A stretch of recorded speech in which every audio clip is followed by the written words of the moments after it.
ಪ್ರಾತಸ್ಮರಣೀಯರಾಗಿರ್ತಕ್ಕಂಥ ಬಸವಾದಿ ಪ್ರಮಥರನ್ನು ಸ್ಮರಿಸಿಕೊಳ್ಳುತ್ತಾ ಕ್ಷೇತ್ರದ ಆರಾಧ್ಯ ದೈವ ಶ್ರೀ ಗುರು ಕೊಟ್ಟೂರೇಶ್ವರಲ್ಲಿ ನಮಸ್ಕರಿಸಿ ಈ ದಿನದ ಚಿಂತನಾಗೋಷ್ಠಿಗೆ ಆಗಮಿಸಿರ್ತಕ್ಕಂಥ ಎಲ್ಲ ಶರಣೆಯರೇ ಎಲ್ಲರಿಗೂ ತುಂಬ ಹೃದಯದ ಶರಣಾರ್ಥಿಗಳು.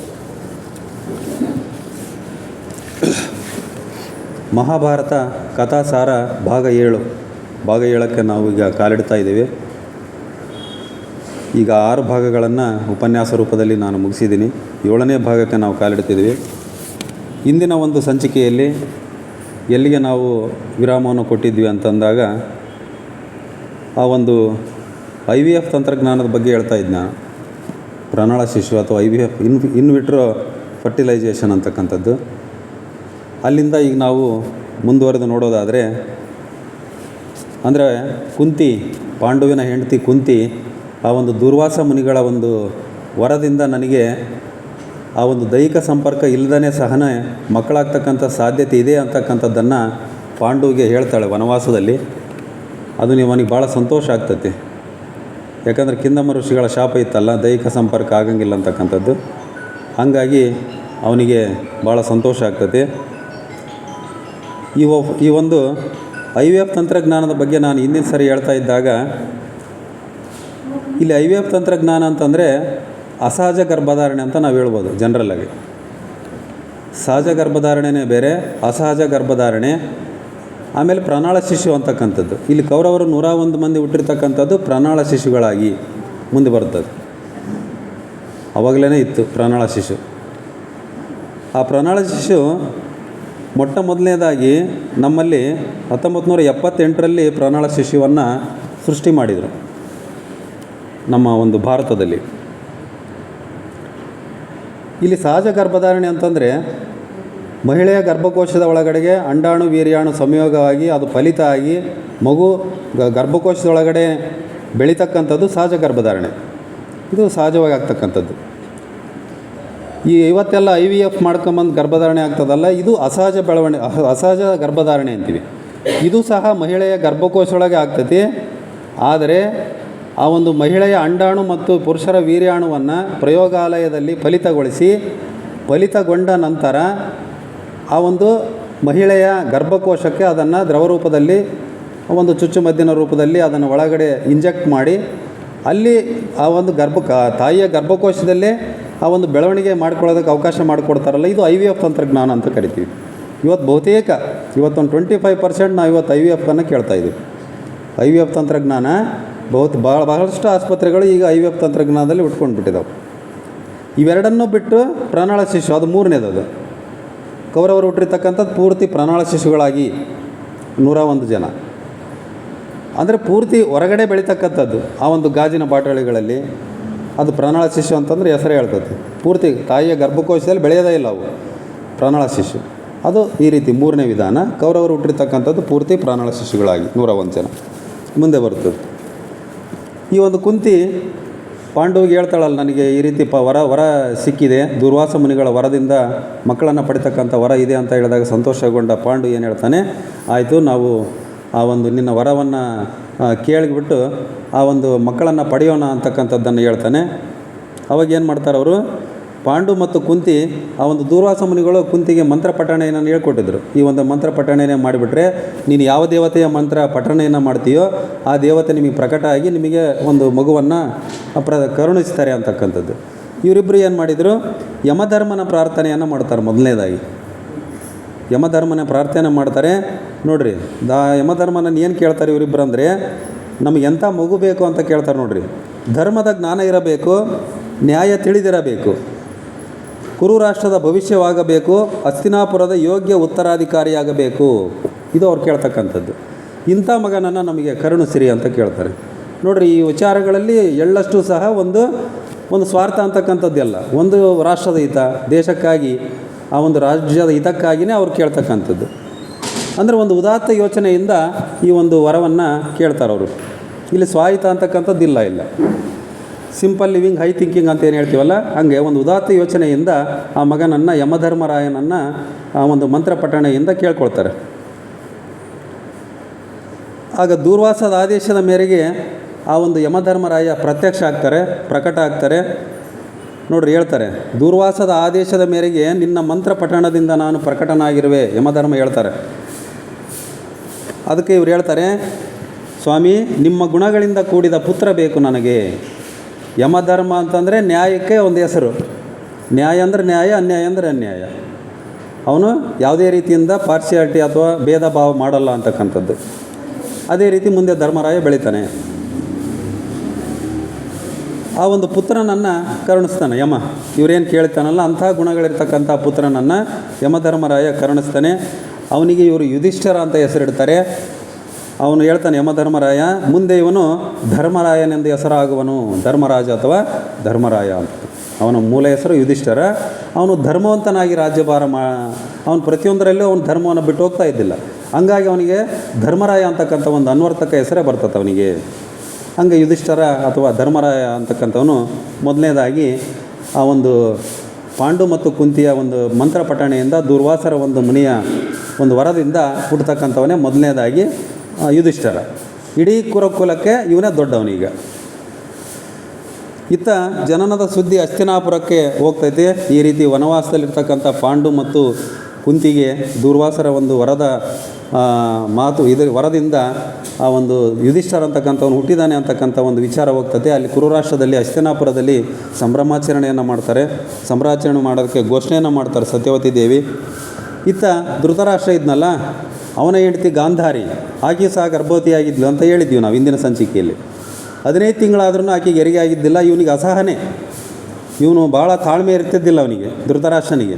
ಯಾಕಂದರೆ ಅಲ್ಲಿ ತಮ್ಮನಿಗೆ ಮಗು ಹುಟ್ಟುಬಿಟ್ಟ ಅಂತಕ್ಕಂಥದ್ದು, ಇವನಿಗೆ ಮಗು ಆಗಲಿಲ್ಲ. 15 ತಿಂಗಳಿಂದ ಈಕೆ ಗರ್ಭಿಣಿಯಾಗಿದ್ದಾಳೆ ಗಾಂಧಾರಿ ಅಂತಕ್ಕಂಥದ್ದು ಇವನಿಗೆ ಬಹಳ ಅಸಹನೆ, ಕೋಪ ಅಂತಕ್ಕಂಥದ್ದು ಬರ್ತೈತಿ ಇವನಿಗೆ. ಆ ಗಾಂಧಾರಿ ಹತ್ರ ಸಂಘರ್ಷವನ್ನು ಮಾಡ್ತಾನೆ ಅವನು, ಜಗಳ ಮಾಡ್ತಾನೆ. 15 ತಿಂಗಳಾಯ್ತಲ್ಲ, ಯಾಕೆ ಹುಟ್ಟಲಿಲ್ಲ ಮಗು ಅಂತಕ್ಕಂಥದ್ದು. ನೋಡ್ರಿ ಆಕೆ ಹೇಳ್ತಾಳೆ ಗಾಂಧಾರಿ, ಜನನ ಮರಣ ಯಾರಿಗೂ ತಿಳಿದಿಲ್ಲ. ಮೊದಲಿತ್ತು ಅದು, ಈಗ ಎಲ್ಲರಿಗೂ ತಿಳಿದತಿ. ಈಗ ಜನನೂ ತಿಳಿತತಿ, ಮರಣನೂ ತಿಳಿತತಿ. ಜನನ ಈಗ ನಾವೇ ಡೇಟ್ ಫಿಕ್ಸ್ ಮಾಡ್ಕೊಂಡು ಜನನವನ್ನು ಮಾಡ್ಕೊಂಡು ಬರ್ತಾರೆ. ಈಗ ಮೊನ್ನೆ ಅಯೋಧ್ಯೆ 22 ಜನವರಿ 22 ಅಯೋಧ್ಯೆ ಬಾಲರಾಮನ ಒಂದು ಯಾವುದು ಪ್ರಾಣ ಪ್ರತಿಷ್ಠಾಪನೆ ದಿವಸ ಬಹುತೇಕ ಜನ ಅವತ್ತಿನ ಡೇಟ್ ಫಿಕ್ಸ್ ಮಾಡ್ಕೊಂಡು ಮಕ್ಕಳನ್ನು ಹೆರಿಗೆ ಮಾಡಿಸ್ಕೊಂಡು ಬಂದಿರತಕ್ಕಂಥದ್ದನ್ನು ನೋಡಿದ್ವಿ ನಾವು. ಇವತ್ತು ವೈದ್ಯಕೀಯ ಮುಂದುವರೆದಿರೋದ್ರಿಂದ ಆ ಜನನವನ್ನು ಕೂಡ ಟೈಮ್ ಫಿಕ್ಸ್ ಮಾಡ್ಕೊಂಬರ್ತಾರೆ, ಮರಣವನ್ನು ಕೂಡ ಟೈಮ್ ಫಿಕ್ಸ್ ಮಾಡ್ತಾಯಿದ್ದಾರೆ. ಇವತ್ತು ICUನಲ್ಲಿಟ್ಟರೆ ತಿಂಗಳಿಗಟ್ಲೆ ಏನಾಗ್ದಂಗೆ ಹಂಗೆ ಇರ್ತಾರೆ ಅವರು. ಅದನ್ನು ತೆಗೆದ ತಕ್ಷಣವೇ ಆ ಒಂದು ಪ್ರಾಣ ಅಂತಕ್ಕಂಥದ್ದು ಹೋಗ್ತದೆ. ಆದರೆ ಆಗಿನ ಹೇಳ್ತಾಳೆ ಗಾಂಧಾರಿ, ಬಟ್ ಅದು ನ್ಯಾಚುರಲ್ ಅಲ್ಲ. ಆ ಜನನೂ ನ್ಯಾಚುರಲ್ ಅಲ್ಲ, ಮರಣನೂ ಸಹ ನ್ಯಾಚುರಲ್ ಅಲ್ಲ ಅಂತಕ್ಕಂಥದ್ದು. ಗಾಂಧಾರಿ ಹೇಳ್ತಾಳೆ, ಜನನ ಮರಣ ನನಗೇನು ಗೊತ್ತು, ನನಗೇನು ಗೊತ್ತಾಗುತ್ತೆ ಅಂತಕ್ಕಂಥದ್ದನ್ನು ಆಕೆ ಭಾಳ ಅಸಹಾಯಕತೆಯಿಂದ ಗಾಂಧಾರಿ ಹೇಳ್ತಾಳೆ. ದುಃಖಿತಳಾಗ್ತಾಳೆ ಗಾಂಧಾರಿ. ಶಕುನಿ ಸಮಾಧಾನ ಮಾಡ್ತಾನೆ. ಆಗ ಅವರು ಖ್ಯಾತ ಜ್ಯೋತಿಷಿಯನ್ನು ಕರ್ಕೊಂಬರ್ತಾರೆ. ಜೈಮಿನಿ ಅಂತಕ್ಕಂಥ ಒಬ್ಬ ಜ್ಯೋತಿಷಿ, ಜೈಮಿನಿ ಆಗಿನ ಕಾಲದಲ್ಲಿರ್ತಕ್ಕಂಥ ಒಬ್ಬ ಖ್ಯಾತ ಜ್ಯೋತಿಷಿ. ಆ ಜೈಮಿನಿ ಜ್ಯೋತಿಷಿಯನ್ನು ರಾಜ ದರ್ಬಾರಿಗೆ ಕರ್ಕೊಂಡು ಬರ್ತಾರೆ. ಕರ್ಕೊಂಬಂದು ಎಲ್ಲ ವಿಚಾರವನ್ನು ಹೇಳ್ತಾಳೆ. ಈ ರೀತಿ 15 ತಿಂಗಳಿಂದ ಗರ್ಭವತಿಯಾಗಿದ್ದಾಳೆ, ಮಗು ಹುಡ್ತಾ ಇಲ್ಲ, ಏನು ಕಾರಣ ಇರ್ಬೋದು ಅಂತಕ್ಕಂಥದ್ದನ್ನು ಹೇಳ್ತಾಳೆ. ಆಗ ಜ್ಯೋತಿಷಿ ಹೇಳ್ತಾರೆ, ನೋಡಿರಿ, 9 ತಿಂಗಳು 12 ದಿನಗಳ ನಂತರವೂ ಪ್ರಸವವಾಗದಿದ್ದಲ್ಲಿ, ನೋಡಿರಿ ಮನುಷ್ಯರ ಗರ್ಭಾವಸ್ಥೆ ಯಾವದಿದು 9 ತಿಂಗಳು 12 ದಿವಸ ಅಂತ ಹೇಳ್ತಿದ್ದಾರೆ. ಅಂದರೆ ಬಹುತೇಕ 280 ದಿವಸ, 40 ವಾರ ಅಂತ ಹೇಳ್ತಾರೆ. 280 ದಿವಸ ಅಥವಾ 282 ದಿವಸ. 9 ತಿಂಗಳು 12 ದಿನದ ನಂತರವೂ ಪ್ರಸವವಾಗದಿದ್ದಲ್ಲಿ ಪುತ್ರ ರಾಕ್ಷಸಿ ಪ್ರವೃತ್ತಿಯನ್ನಾಗಿರುತ್ತಾನೆ. ಅಷ್ಟು ದಿನದ ನಂತರ ಹುಟ್ಟಿದರೆ ಆ ಮಗು ಹುಟ್ಟತಕ್ಕಂಥ ಮಗು ಅವನು ರಾಕ್ಷಸಿ ಪ್ರವೃತ್ತಿಯವನಾಗ್ತಾನೆ ಅಂತಕ್ಕಂಥದ್ದನ್ನು ಇವ್ರು ಹೇಳ್ತಾರೆ. ಧರ್ಮದ ಜ್ಞಾನ ಇರುತ್ತದೆ, ಆದರೆ ಅದರಂತೆ ನಡೆಯುವುದಿಲ್ಲ. ಅವನಿಗೆ ಧರ್ಮದ ಜ್ಞಾನ ಎಲ್ಲ ಇರ್ತದೆ ಆ ಮಗುವಿಗೆ ಮುಂದೆ ದೊಡ್ಡನಾದಾಗ, ಆದರೆ ಆ ದಾರಿಯಲ್ಲಿ ಅವನು ನಡೆಯೋದಿಲ್ಲ. ಅವನು ಒಂದು ಕುಲಕ್ಕೆ ಕಳಂಕವನ್ನು ತರ್ತಾನೆ. ಇದನ್ನು ಮತ್ತೆ ಅವ್ರಿಗೆ ಶಾಕ್ ಆಗಿಬಿಡ್ತು. ಈ ರೀತಿ ಹೇಳ್ಬಿಟ್ರಲ್ಲ, ಯಾಕಂದರೆ ಆಲ್ರೆಡಿ ಅಷ್ಟು ದಿವಸಗಳು ಆಗಿಬಿಟ್ಟಿದ್ದಾವೆ. ಈಗ ಅವನ ಮಗು ಏನಾದರೂ ಹುಟ್ಟಿದರೆ ಈ ಒಂದು ಕುರುಕುಲಕ್ಕೆ ಕಳಂಕ ಅಲ್ಲ ಅಂತಕ್ಕಂಥದ್ದು ಆಕೆಗೆ ಮತ್ತೆ ಶೋಕ. ಗಾಂಧಾರಿಗೆ ನಿರಂತರವಾಗಿ ಶೋಕವನ್ನು ಅನುಭವಿಸ್ಕೊಂತ ಬರ್ತಾ ಇದ್ದಾಳೆ ಗಾಂಧಾರಿ. ಅದೇ ಒಂದು ಸಿಟ್ಟಿನಿಂದ ಆಕೆ ಏನು ಮಾಡ್ತಾಳೆ, ಗರ್ಭವನ್ನು ಕಿವುಚ್ಕೊಂಡ್ಬಿಡ್ತಾಳೆ, ಹೊಡ್ಕೊಂಡ್ಬಿಡ್ತಾಳೆ ಗರ್ಭಕ್ಕೆ. ಆ ಒಂದು ಹೊಟ್ಟೆಗೆ ಹೊಡ್ಕೊಂಡ್ಬಿಡ್ತಾಳೆ. ಹೊಡೆತದ ನೋವಿನಿಂದ ಏನಾಗ್ತದೆ, ಆ ಒಂದು ಹೆರಿಗೆ ಅಂತಕ್ಕಂಥದ್ದು ಆಗ್ತದೆ. ಮಾಂಸದ ಮುದ್ದೆಗೆ ಹಾಕಿ ಜನನವನ್ನು ಮಾಡಿಕೊಡ್ತಾಳೆ. 101 ಮಾಂಸದ ಮುದ್ದೆಗೆ ಹಾಕಿ ಜನವನ್ನು ಆ ಒಂದು ಆರ್ಯವತಿ ಅಂತಕ್ಕಂಥ ಸೂಲಗಿತ್ತಿ, ಆ ಸೂಲಗಿತ್ತಿ ಹೊರಗಡೆ ಬಂದು ಹೇಳ್ತಾಳೆ, ಆಯಿತು ಜನನ ಆಗಿದೆ ಅಂತಕ್ಕಂಥದ್ದು. ಸತ್ಯವತಿ ದೇವಿ ರಾಜಮಾತೆ ಹೋಗಿ ನೋಡ್ತಾಳೆ, ಹೋಗಿ ನೋಡಿ ಕಿರ್ಚಿಬಿಡ್ತಾಳೆ ಆಕೆ. ಅದನ್ನು ನೋಡಿಬಿಟ್ಟು ಅಲ್ಲಿರ್ತಕ್ಕಂಥ ಒಂದು ಚಿತ್ರವನ್ನು ನೋಡಿ ಕಿರ್ಚಿಬಿಡ್ತಾಳೆ. ಯಾಕಂದರೆ ಬರೀ ಮಾಂಸದ ಮುದ್ದೆಗಳು ಬಿದ್ದುಬಿಟ್ಟಿದ್ದಾವೆ. ಗಾಂಧಾರಿಗೇನು ಹೆಂಗೆ ಬಿಡು ಹೆರಿಗೆ ಆಯ್ತಲ್ಲ ಅಂತ ಆಕೆ ಸಂತೋಷ. ಆದರೆ ಇಲ್ಲಿ ನೋಡಿದರೆ ಮತ್ತೆ ಇದೇ ರೀತಿ ಸಮಸ್ಯೆ ಆಗಿಬಿಡುತ್ತೆ ಆಕೆಗೆ. ಯಾವಾಗ ಮಾಂಸದ ಮುದ್ದೆಗಳಿಗೆ ಜನನ ಕೊಟ್ಟಿನಿ ಅಂತಕ್ಕಂಥದ್ದು ಆ ಗಾಂಧಾರಿಗೆ ಗೊತ್ತಾಯಿತು, ಆವಾಗ ಮತ್ತೆ ಆಕೆಗೆ ಮತ್ತೆ ಶೋಕ ಅಂತಕ್ಕಂಥದ್ದು ಪ್ರಾರಂಭ ಆಗ್ತದೆ. ಆ ಸತ್ಯವತಿ ನೋಡಿ ಆಕೆಗೆ ಹೇಳ್ತಾಳೆ ಗಾಂಧಾರಿಗೆ, ನೀನು ಎಲ್ಲಿ ಮಗುವಿಗೆ ಜನ್ಮ ಕೊಟ್ಟಿದೀಯಾ? ಮಾಂಸದ ಮುದ್ದೆಗಳಿಗೆ ಜನ್ಮ ಕೊಟ್ಟಿದೀಯಾ ನೀನು ಅಂತಕ್ಕಂಥದ್ದನ್ನು ಹೇಳ್ತಾಳೆ. ಹಂಗಾಗಿ ಮತ್ತೆ ಆಕೆಗೆ ಶೋಕ ಅಂತಕ್ಕಂಥದ್ದು ಆಗ್ತದೆ. ಇತ್ತ ಧೃತರಾಷ್ಟ್ರನಿಗೆ ಏನು ತೋಚಲ್ಲ, ಅವನಿಗೆ ಮಗು ಆಗ್ತದೆ ಅಂತಕ್ಕಂಥ ಒಂದು ಸಂತೋಷದಲ್ಲಿರ್ತಾನೆ. ಆದರೆ ಒಂದು ಮಾಂಸದ ಮುದ್ದೆಗಳಿಗೆ ಜನನ ಕೊಟ್ಟಿದ್ದಾಳೆ ಗಾಂಧಾರಿ ಅಂತಕ್ಕಂಥದ್ದನ್ನು ನೋಡಿದಾಗ ಕೇಳಿದಾಗ ಅವನಿಗೆ ಅಸಹನೆ ಕಟ್ಟೆ ಹೊಡೆದು ಬಿಡ್ತದೆ. ಮತ್ತೆ ಅವನು ದಿಗ್ವಿಜಯಕ್ಕೆ ಹೊರಡ್ತಾನೆ. ದಿಗ್ವಿಜಯ ಅಂತಂದರೆ ಬೇರೆ ರಾಜ್ಯಗಳ ಮೇಲೆ ದಂಡೆತ್ತಿ ಹೋಗ್ತಕ್ಕಂಥದ್ದು. ಆವಾಗ ಭೀಷ್ಮ ಮತ್ತು ವಿದುರ ತಡೀತಾರೆ, ನಿನಗೆ ದಿಗ್ವಿಜಯ ಹೋಗ್ತಕ್ಕಂಥ ಅಧಿಕಾರ ಇಲ್ಲ. ಮೊದಲೇ ಹೇಳಿದ್ರು ಅವರು, ಕಾರ್ಯಕಾರಿ ರಾಜನನ್ನಾಗಿ ಮಾತ್ರ ನೇಮಿಸಿದ್ರು. ಯಾರು? ಭೀಷ್ಮರು ಧೃತರಾಷ್ಟ್ರನನ್ನು ಕಾರ್ಯಕಾರಿ ರಾಜನನ್ನಾಗಿ ಮಾತ್ರ ನೇಮಿಸಿದ್ರು. ನಿನಗೆ ದಿಗ್ವಿಜಯ ಮಾಡೋದಕ್ಕೆ ಅಧಿಕಾರ ಇಲ್ಲ, ರಾಜಸೂಯ ಯಾಗ ಮಾಡೋದಕ್ಕೆ ಅಧಿಕಾರ ಇಲ್ಲ, ಅಶ್ವಮೇಧ ಯಾಗ ಮಾಡೋದಕ್ಕೆ ಅಧಿಕಾರ ಇಲ್ಲ ಅಂತಕ್ಕಂಥದ್ದು ಕಂಡೀಷನ್ ಇದ್ದು. ಹಾಗಾಗಿ ನೀನು ಎದಕ್ಕೆ ಹೋಗಿ ದಿಗ್ವಿಜಯಕ್ಕೆ ಹೋಗ್ತಕ್ಕಂಥ ಅಧಿಕಾರ ನಿನಗಿಲ್ಲ ಅಂತಕ್ಕಂಥದ್ದನ್ನು ವಿದುರ ಮತ್ತು ಭೀಷ್ಮ ತಡೀತಾರೆ. ಆವಾಗ ಅವನು ಹೇಳ್ತಾನೆ ನೋಡ್ರಿ, ಧೃತರಾಷ್ಟ್ರ ಹೇಳ್ತಾನೆ, ಜನನಿಂದನೇ ವ್ಯಂಗ್ಯವನ್ನು ಸಹಿಸಿಕೊಳ್ಳಬೇಕೇ? ನನ್ನ ಇಷ್ಟು ದಿವಸ ಹುಟ್ಟು ಕುರುಡ ಅಂತ ಹೇಳ್ತಾಯಿದ್ರು, ಅದನ್ನೆಲ್ಲ ಸಹಿಸ್ಕೊಂಡಿದ್ದೀನಿ. ವ್ಯಂಗ್ಯವನ್ನು ಮಾಡ್ತಾಯಿದ್ರು, ಜನ ನಿಂದನೆಯನ್ನು ಮಾಡ್ತಾಯಿದ್ರು ನನ್ನನ್ನು. ಈಗ 15 ತಿಂಗಳಾದರೂ ಮಕ್ಕಳಾಗಲಿಲ್ಲ ಆತಗಂತ ನಿಂದನೆ ಮಾಡ್ತಾರೆ. ಈಗ ಮಕ್ಕಳಾಗಿದ್ದರು, ಈ ಹೆರಿಗೆ ಆಗಿದೆ ಹೆಂಡ್ತಿಗೆ, ಆದರೂ ಮಾಂಸದ ಮುದ್ದೆಗಳಿಗೆ ಜನ್ಮ ಕೊಟ್ಟಿದ್ದಾರೆ ಅಂತಕ್ಕಂಥ ಒಂದು ವ್ಯಂಗ್ಯ, ಒಂದು ಚುಚ್ಚು ಮಾತು, ಜನಗಳ ನಿಂದನೆಯನ್ನು ನಾನು ಕೇಳಬೇಕಾ? ಇದನ್ನೆಲ್ಲ ಮರೆಯೋದಕ್ಕೆ ನಾನು ದಿಗ್ವಿಜಯ ಹೋಗಬೇಕು ಅಂತಕ್ಕಂಥದ್ದನ್ನು ಅವನು ಆ ವಿಚಾರವನ್ನು ಹೇಳ್ತಾನೆ. ಆಗ ಅವರು ಸತ್ಯವತಿ ದೇವಿ ಹೇಳ್ತಾಳೆ ನೋಡ್ರಿ, ಆಗ ಸಂತೈಸ್ತಾಳಾಕಿ ಧೃತರಾಷ್ಟ್ರನನ್ನು, ಇಲ್ಲ ನಿನ್ನ 101 ಮಕ್ಕಳು ಬೀಜ ರೂಪದಲ್ಲಿ ಜನ್ಮ ತಾಳಿವೆ. ನೋಡ್ರಿ ಆಕೆ ಹೇಳ್ತಾಳೆ, ನಿನ್ನ 101 ಮಕ್ಕಳು ಹುಟ್ಟುತ್ತಾರೆ, ಬೀಜ ರೂಪದಲ್ಲಿ ಅವು ಮಾಂಸದ ಮುದ್ದೆಗಳಾಗಿದ್ದಾವಿನ್ನು, ಅವಕ್ಕೆ ಸಮಯ ಬಂದಿಲ್ಲಿನ್ನು. ಅವುಗಳಿಗೆ ಮಾನವ ರೂಪ ಕೊಡುತ್ತಾರೆ ವೇದವ್ಯಾಸರು. ನನ್ನ ತಪಸ್ವಿ ಪುತ್ರ ಏನಿದಾರಲ್ಲ, ಆ ಸತ್ಯವತಿಯ ವಿವಾಹ ಪೂರ್ವದ ಒಬ್ಬ ಮಗ, ಪರಾಶರ ಮತ್ತು ಸತ್ಯವತಿಯ ಮಗ ವೇದವ್ಯಾಸರು, ಮಹಾಭಾರತದ ಕರ್ತರು ಅವರು. ಆ ಒಂದು ನನ್ನ ತಪಸ್ವಿ ಪುತ್ರ ಬರ್ತಾರೆ, ವೇದವ್ಯಾಸರಿಗೆ ಹೇಳಿ ಕಳಿಸಿದ್ದೀನಿ. ಅವರು ಬಂದು ಈ ಒಂದು 101 ಮಾಂಸದ ಮುದ್ದೆಗಳೇನು ಬೀಜ ರೂಪದಲ್ಲಿದ್ದಾವಲ್ಲ, ಇವಕ್ಕೆ ಒಂದು ಮಾನವ ರೂಪವನ್ನು ಕೊಡ್ತಾರೆ, ಸ್ವಲ್ಪ ಸಮಯ ಬೇಕಾಗ್ತದೆ. ಹಂಗಾಗಿ ನೀನು ಸಹನೆಯಿಂದ ಇರು, ನಿನ್ನ 101 ಮಕ್ಕಳು ಸಹ ಹುಡ್ತಾರೆ, ನೀನು ಸಮಾಧಾನವಾಗಿ ತಾಳ್ಮೆಯಿಂದ ಇರು ಅಂತಕ್ಕಂಥದ್ದನ್ನು ಸತ್ಯವತಿ ಧೃತರಾಷ್ಟ್ರನಿಗೆ ಹೇಳ್ತಾಳೆ.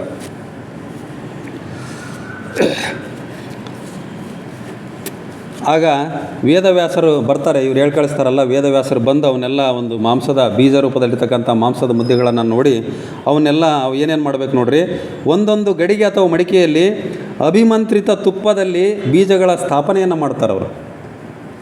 ಅದೇ ಈಗೇನು ಪ್ರಾಣಾಳ ಶಿಷ್ಯ ಅಂತ ಹೇಳಿದ್ವಲ್ಲ, ಇದು ಅಭಿಮಂತ್ರಿತ ತುಪ್ಪದಲ್ಲಿ ಒಂದೊಂದು ಮಡಿಕೆಯನ್ನು ತಾಂತಾರೆ, ಮಣ್ಣಿನ ಮಡಿಕೆಗಳನ್ನು, ದೊಡ್ಡ ದೊಡ್ಡ ಮಡಿಕೆಗಳನ್ನು ತೆಗೆದುಕೊಂಡು ಅವನ್ನೆಲ್ಲ ಪ್ಯಾಕ್ ಮಾಡ್ತಾರೆ, ಸೀಲ್ ಮಾಡಿ ಆ ಒಂದು ಮಾಂಸದ ಮುದ್ದೆಯನ್ನು ಒಳಗಡೆಗೆ ಹಾಕಿ ಅದಕ್ಕೆ ಏನೇನು ಬೇಕೋ ಅವೆಲ್ಲ ಮಾಡ್ತಾರೆ ವೇದವ್ಯಾಸರು.